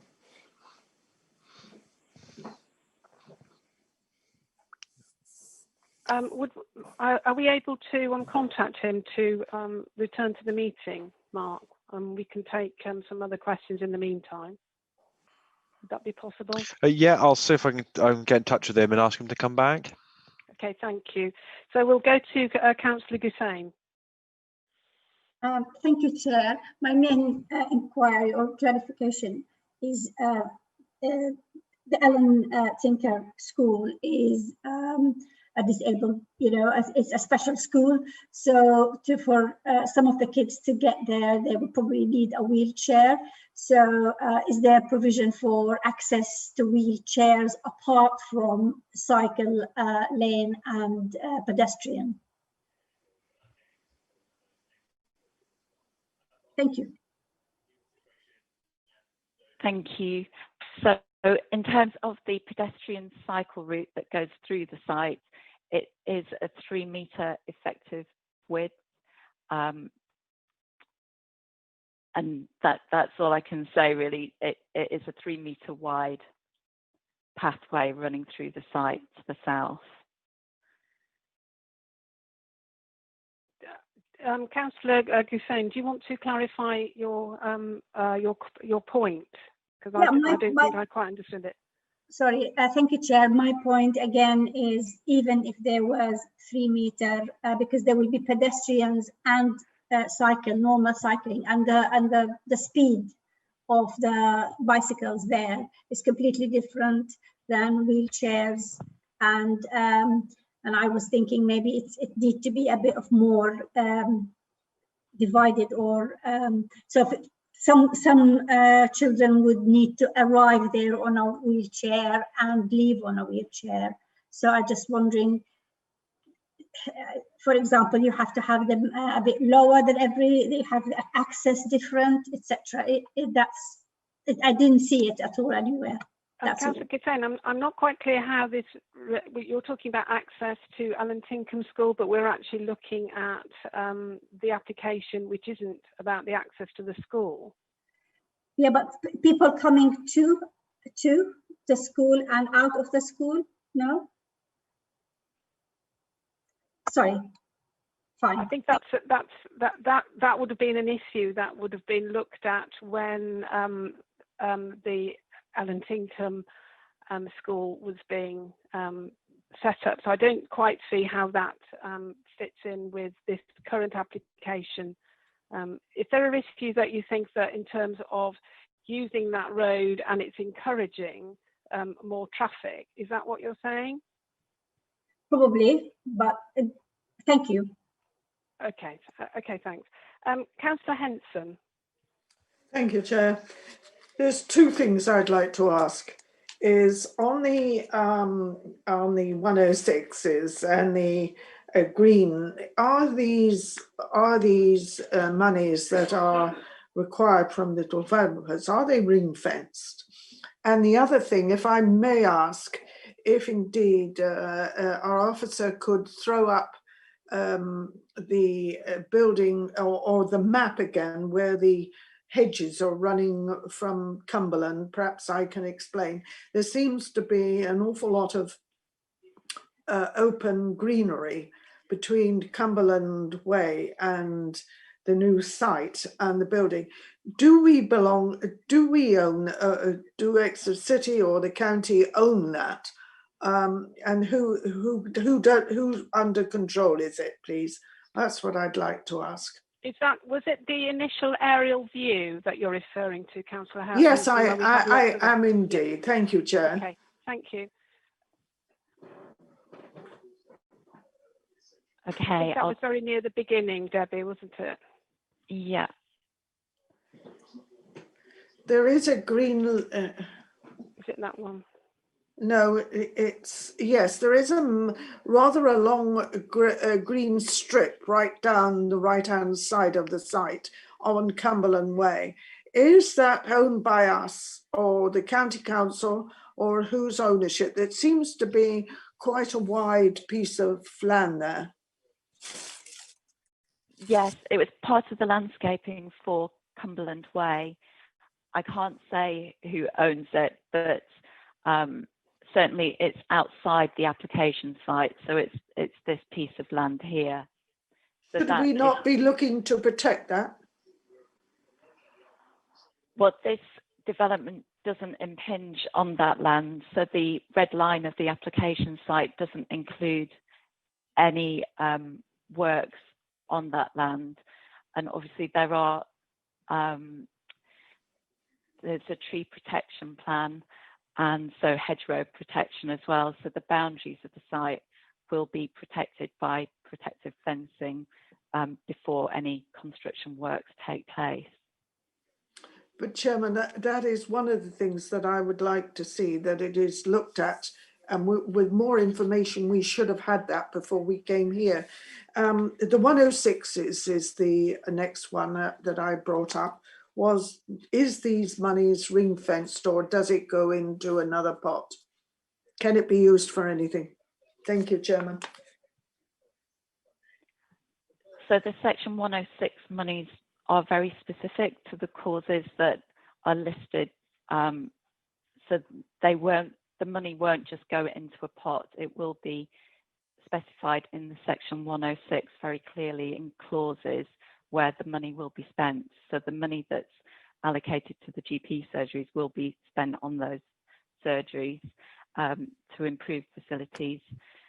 The traffic regulation order money will be allocated to Devon County Council for them to spend on that traffic regulation order. So it will be very specific in the legal agreement. Thank you. Thank you, Debbie. Just getting back to Councillor Henson's first question, I mean, you do have point 9 on page 136 where tree and hedge protection is mentioned. So I wasn't quite clear what Councillor Henson's issues are. So perhaps Councillor Henson, do you have any further clarification if it's not actually addressed in point 9 on page 136? Well, I've read the report, but the point is it's not clear. That is a fair-sized piece of land there, and it seems to be a straight piece of land.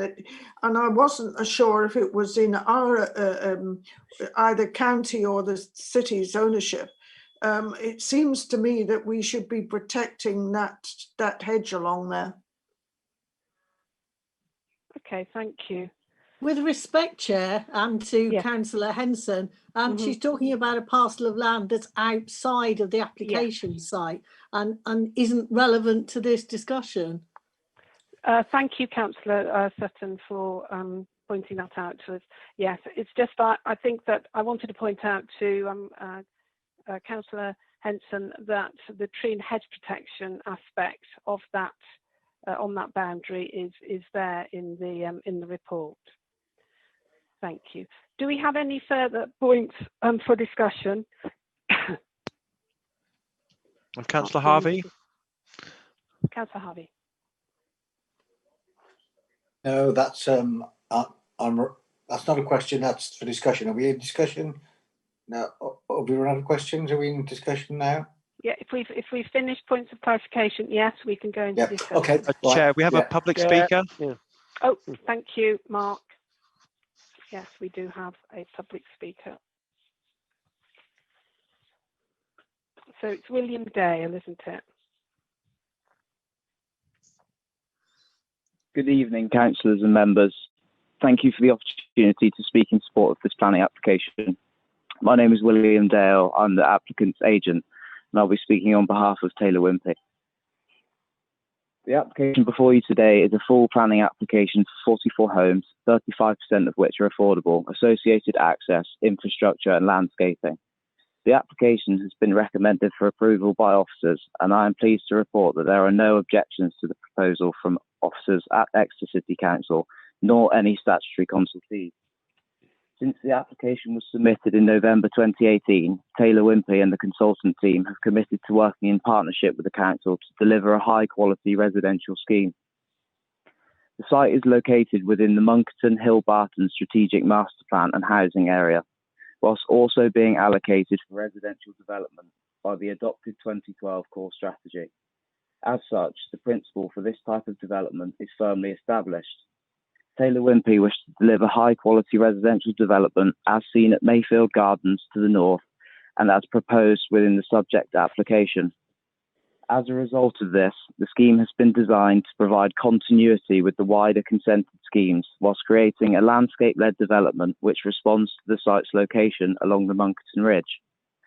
This includes providing vehicular access from Mayfield Gardens off Cumberland Way roundabout and providing a pedestrian and cycle connection route through the scheme to Hollow Lane and the strategic cycle network to the south of the site.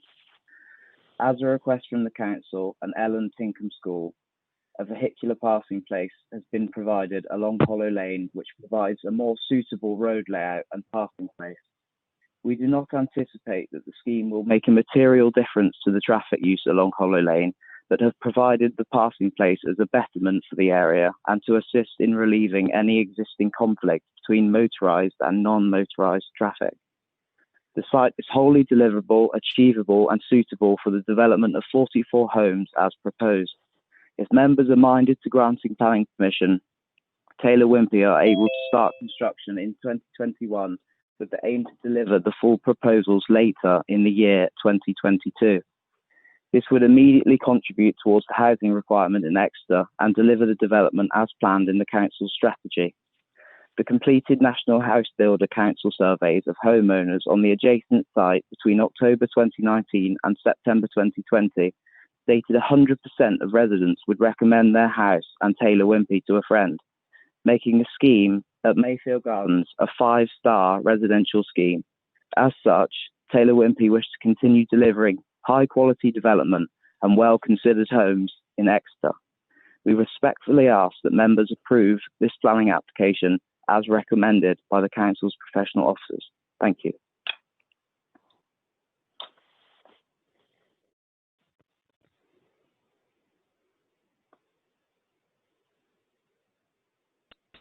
Thank you, Mr. Dale. Are you willing to take questions from members? I am willing to take questions, yes. Do we have any questions for Mr. Dale? I can't see anybody. Oh, Councillor Ryde, sorry. Councillor Wright. Sorry, please could you just clarify again your provision for social housing? I heard that it was 4 one-bedroomed, 2 two-beds, 3 three-beds and 1 4-bed property. Did I get that right? Yes, bear with me just 2 seconds. So the affordable dwellings comprise 4 one-bedroom flats, 8 two-bedroom dwellings, 1 3-bed dwelling and 2 4-bed dwellings, as a total of 15. Thank you very much. It's nice to see something other than a 1 or 2 bed flat being included as a social affordable housing provision. So thank you for answering that question. Thank you. Do we have any others who wish to ask Mr. Dale a question? No, I can't see anybody. Thank you, Mr. Dale. Thank you very much. So the application is now open to members. Before I take any comments, I just want to check if Lloyd Oriel has been located.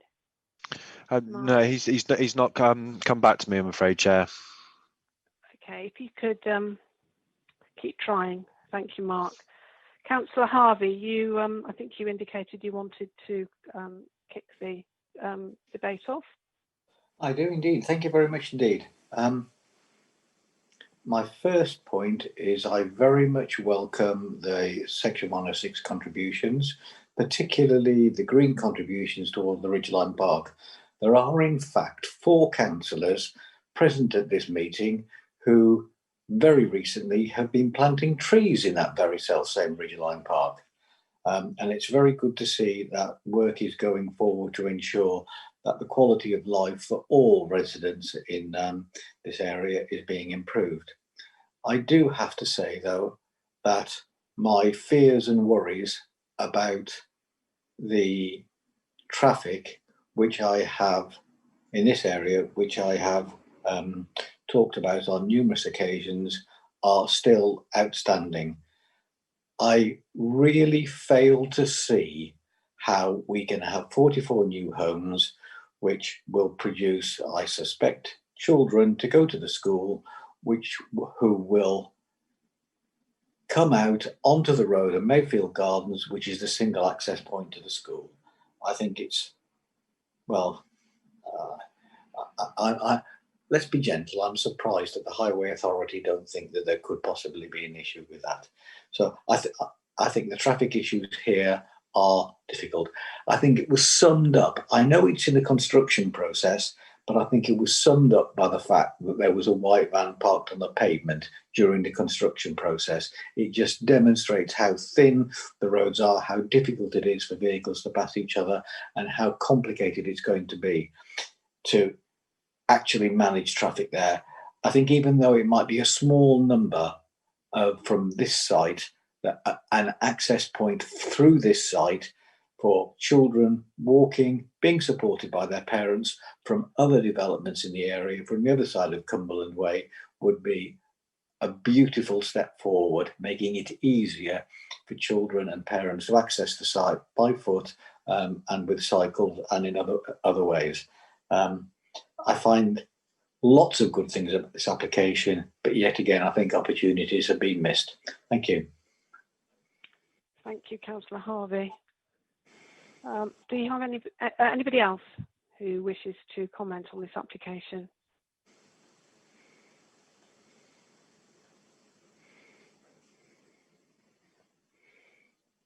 No, I can't see anybody. Councillor Harvey, I'm still conscious that we haven't been able to locate Lloyd Oriel in order to respond to your questions of clarification. And I wondered how the best way to deal with that is. Can you remind us what your points of the two questions that I required answers to were: has consideration been given to a access point on the eastern edge of the school, western edge of this development? Yes, consideration had been given to that, but that it was felt that the numbers would be too small and that the security for the school would be too difficult to deal with. I don't get that. I don't understand that. I think the school could quite happily have a lockable gate which they could open for a quarter of an hour in the morning, quarter of an hour in the afternoon, have a member of staff there to look after it, and it would be an easy way for lots of children from other areas of this Munkerton Ridgeline development to access the school. I haven't had a proper answer to that.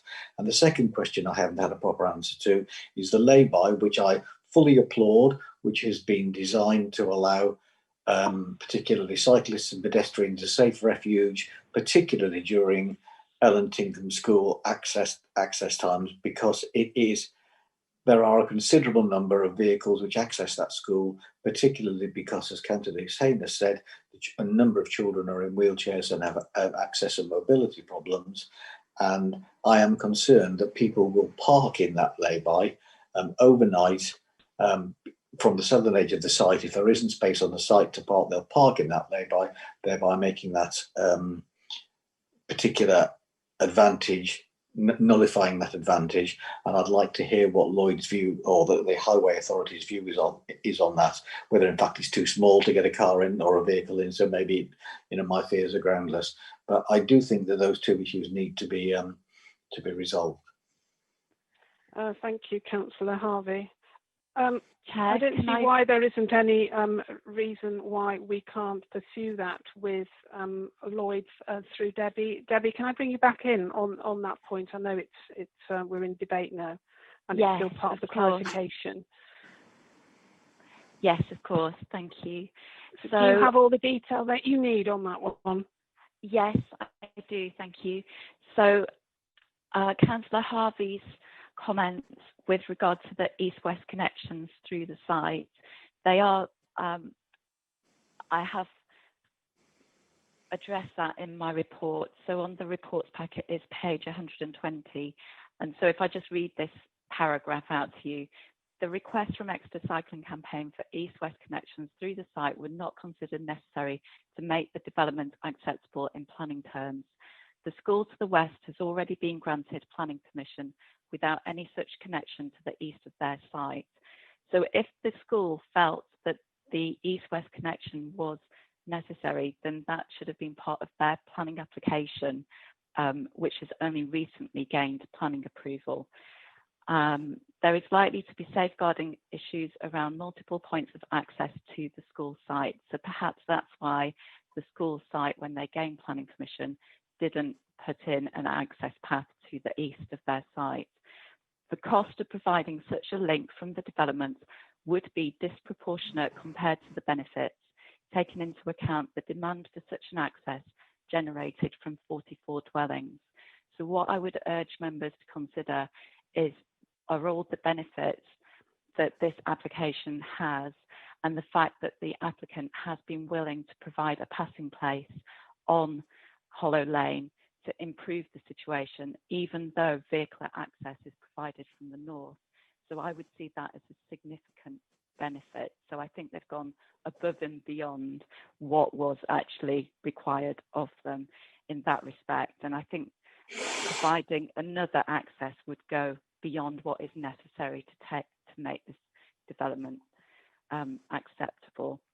In terms of the passing place itself, then there is a condition with regard to the lay-by, so that's condition 20 on page 139 of the report, and that states, prior to occupation of any of the dwellings, details of the vehicular passing place on Hollow Lane shall be submitted to and approved in writing by the local planning authority in consultation with the local highway authority. No dwelling shall be occupied until the vehicular passing place has been provided, surfaced and marked out in accordance with the approved plans, and the passing place shall be retained for that purpose at all times. So there's no intention of that passing place becoming a place for vehicles to park. It is going to be a passing place, and we can control the details of even the marking out of that surface. Now, members may recall when I shared my screen photographs of that section of Hollow Lane, there are double yellow lines on both sides of Hollow Lane as you enter it from Cumberland Way, and then further on down beyond the application site, again past Arran Gardens, then there's double yellow lines again. So I would assume that the local highway authority would want to see those double yellow lines incorporated into the passing place, and that condition does allow us to control that detail. So I'm very confident, even in the absence of the highway officer being here, that we can control that detail. Thank you, Debbie. That's very helpful. Do we have any other comments, contributions from members? Of Councillor Gussain and Councillor Hannaford. Thank you. Councillor Gussain. I have to apologise, Chair, before when you asked for clarifications, I just was too late to raise my hand. But anyway, is there any, what I'd like to ask is more clarification about the provision of low carbon energy sources. It seems that there lack of provision for this particular one for low carbon energy sources. Can we please clarify that? Thank you. Debbie, can you come in there? Yes, thank you. So part of the Section 106 agreement requires connection to the local district heating network. So that will be part of the legal agreement. And also there is condition 6 on page 135 of the report pack, which relates to energy and CO2 emissions. So that's similar condition which was applied to the previous applications that members considered. So that states, prior to construction of the dwellings hereby permitted, including construction of the foundations of the dwellings but excluding other site works, the developer shall submit a SAP calculation for the dwellings which demonstrates that a 19% reduction in CO2 emissions from that required to meet the 2013 building regulations can be achieved, and it goes on, and that is one of the standard conditions that we apply to these developments. Thank you very much, Debbie. Councillor Hannaford. Thank you, Chair. I'd just like to strongly support the contribution from Councillor Harvey regarding access to the school site. Certainly in St Thomas, all of our local primary schools have additional gates that are opened at the beginning and the end of all school days for no other reason than, the schools want to discourage people from driving to and from the school, and they want to encourage, safe walking routes.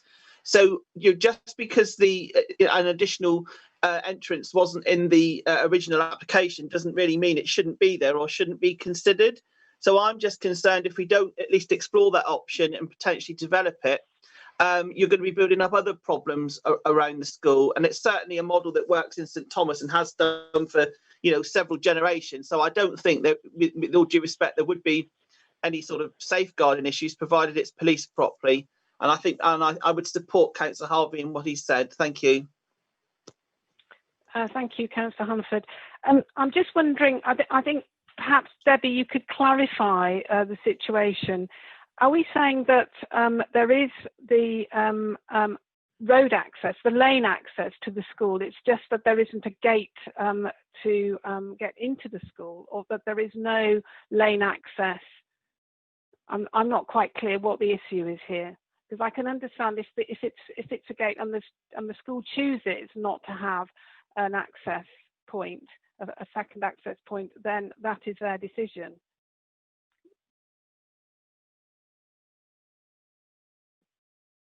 There is an access through Westwood to the school site is not part of the application, so that's not been proposed as part of the application, and the officers consider that that's not necessary to make the development acceptable. Thank you. Are there any other contributions? Councillor Morse, Chair. Councillor Morse. Right. It's been a long meeting, so I'm going to try and be as concise as I can. We've got an application in front of us that the Education Authority don't seem to have any issue with, that highways don't seem to have any issue with. That gives us an affordable housing at a level that is compliant with our policy, also gives us a mix that we rarely see and is not, 15% of a flat in the corner with an ugly view. It's in our master plan. I understand some of the concerns, and we all know the problems around schools, but there are no objections relating to the school from any of the statutory consultees.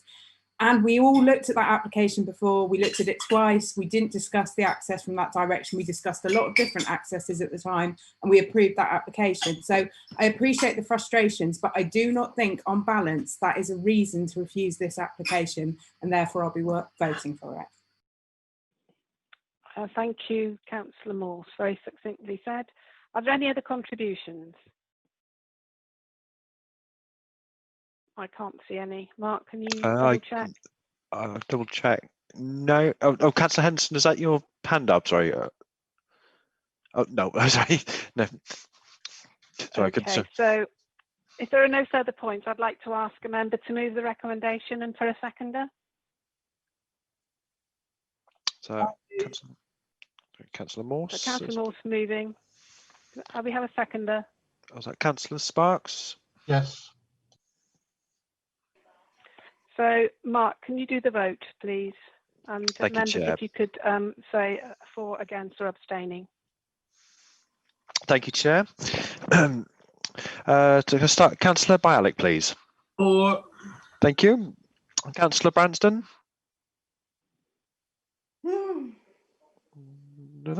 Councillor Fole. For. Thank you. Councillor Gussain. For. Thank you. Councillor Hannaford.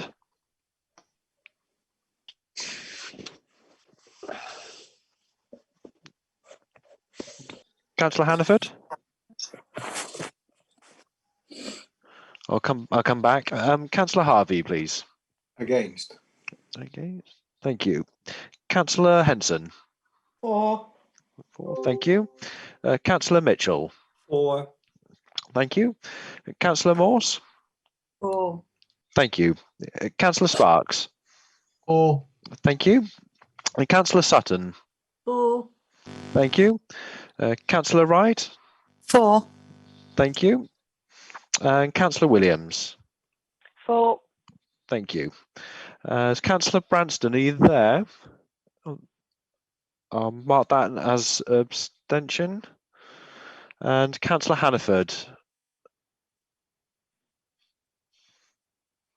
I'm not sure if Councillor Hannaford is there, so I'll put that as abstention as well.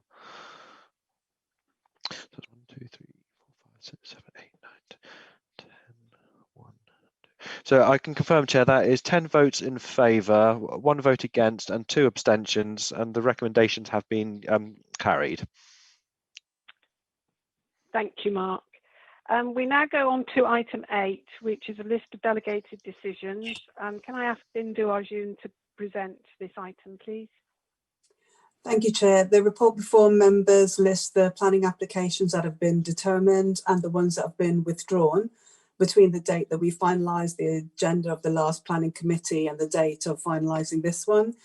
Officers haven't received any questions on the content of the report as requested, Chair.